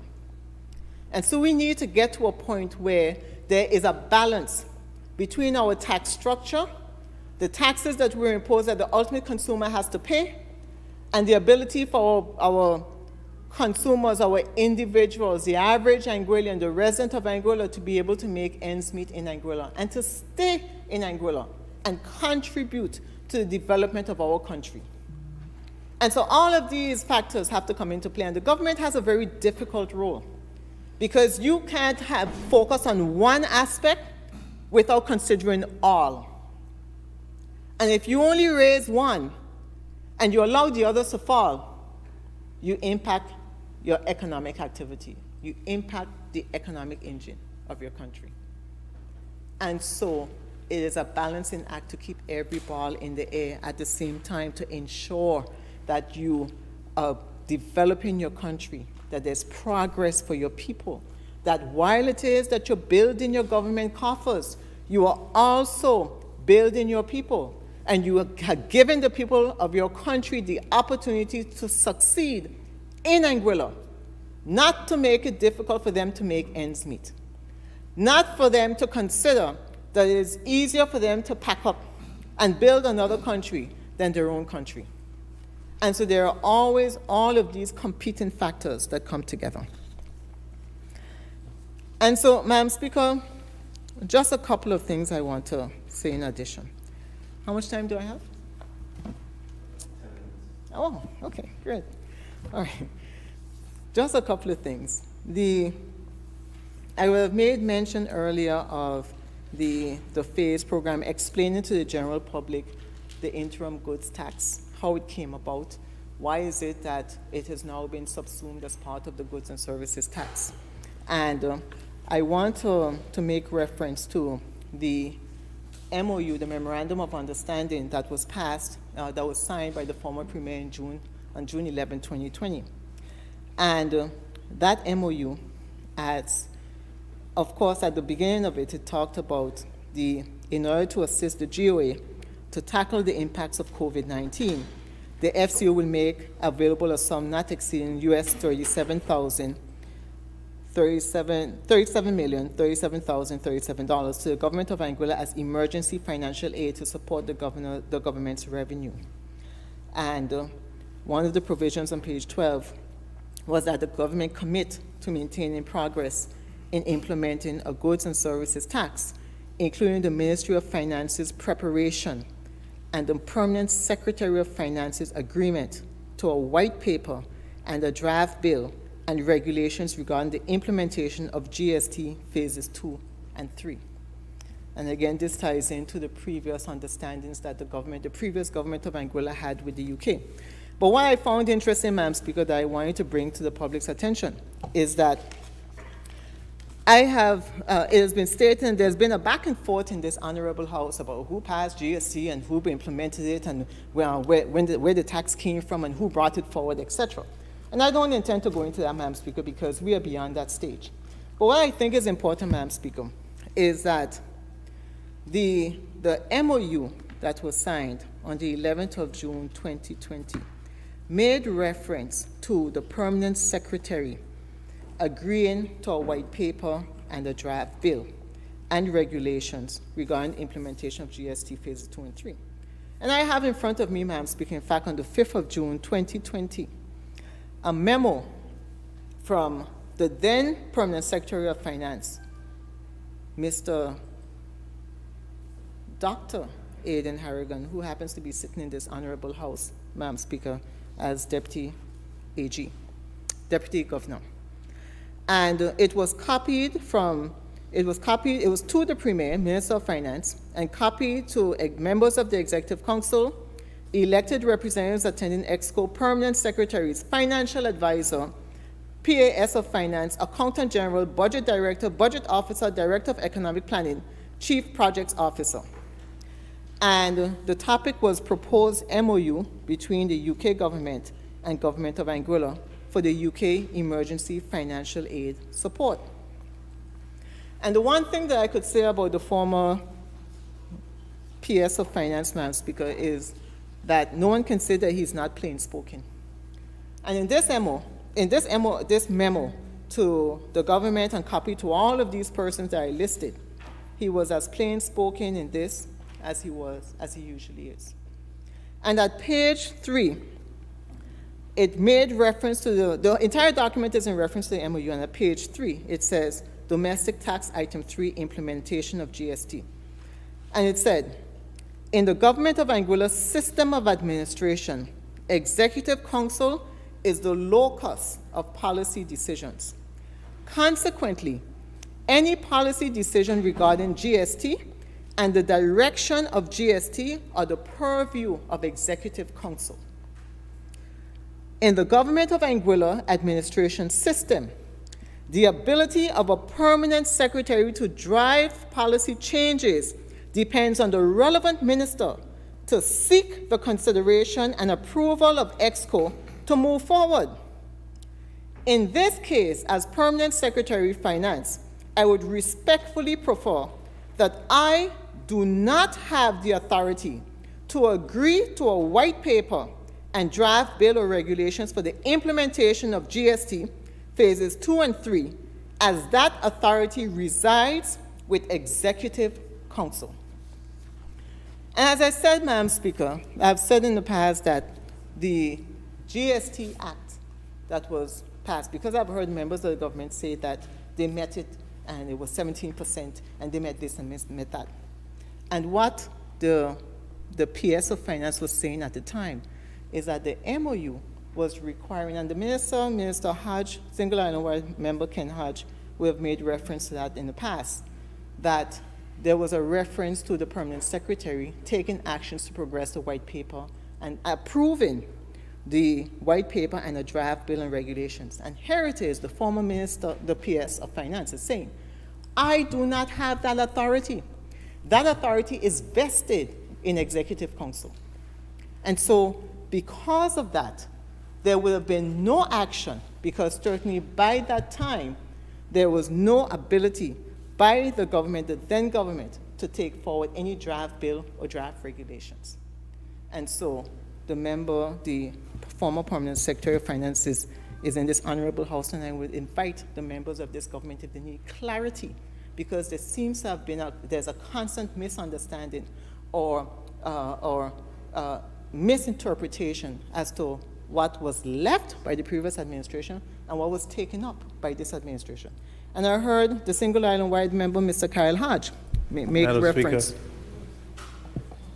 I'd hate to impugn the integrity of the member, but the member, from my understanding, is suggesting that there never was a draft policy, and I'm sure that it has been shown here that there is a policy that was dated May of 2020 with the name of Victor Banks in the foreword, Madam Speaker. And so to imply that is misleading, Madam Speaker. Thank you. I agree with that. Madam Speaker, I Member. never implied any such thing. I was reading from the MOU and I the understand requirements that. of the MOU, and I also read the response from the permanent secretary. The MOU had obligations on the part for the permanent secretary of finance, and my letter the letter I read from the permanent secretary of finance was explaining that he did not have the authority to sign on any such things. But the important part, Madam Speaker, is that there was in fact no draft bill that went to Executive Council for approval. And that's what I'm saying is important. All came to this honorable house for GST, and that's what I'm saying is important, that the members of this government can take the time to be able to ask questions so that they have a full understanding as to what exactly the circumstances were at this time. And so, Madam Speaker, in closing, in terms of this regulation, the IGT remission regulations. Your time has expired, member. I'll give you 3 minutes to wrap up. 2 minutes. 2 minutes? Thank you. 3 2 minutes. minutes. In terms of the regulation, Madam Speaker, it is all part and parcel of the GST. I've said that we need to revisit the goods and services tax structure. It is not something that can continue to work for Anguilla long term. We need to think outside the box. We need to be able to understand what is happening on the ground and to be able to relate to it and adjust accordingly.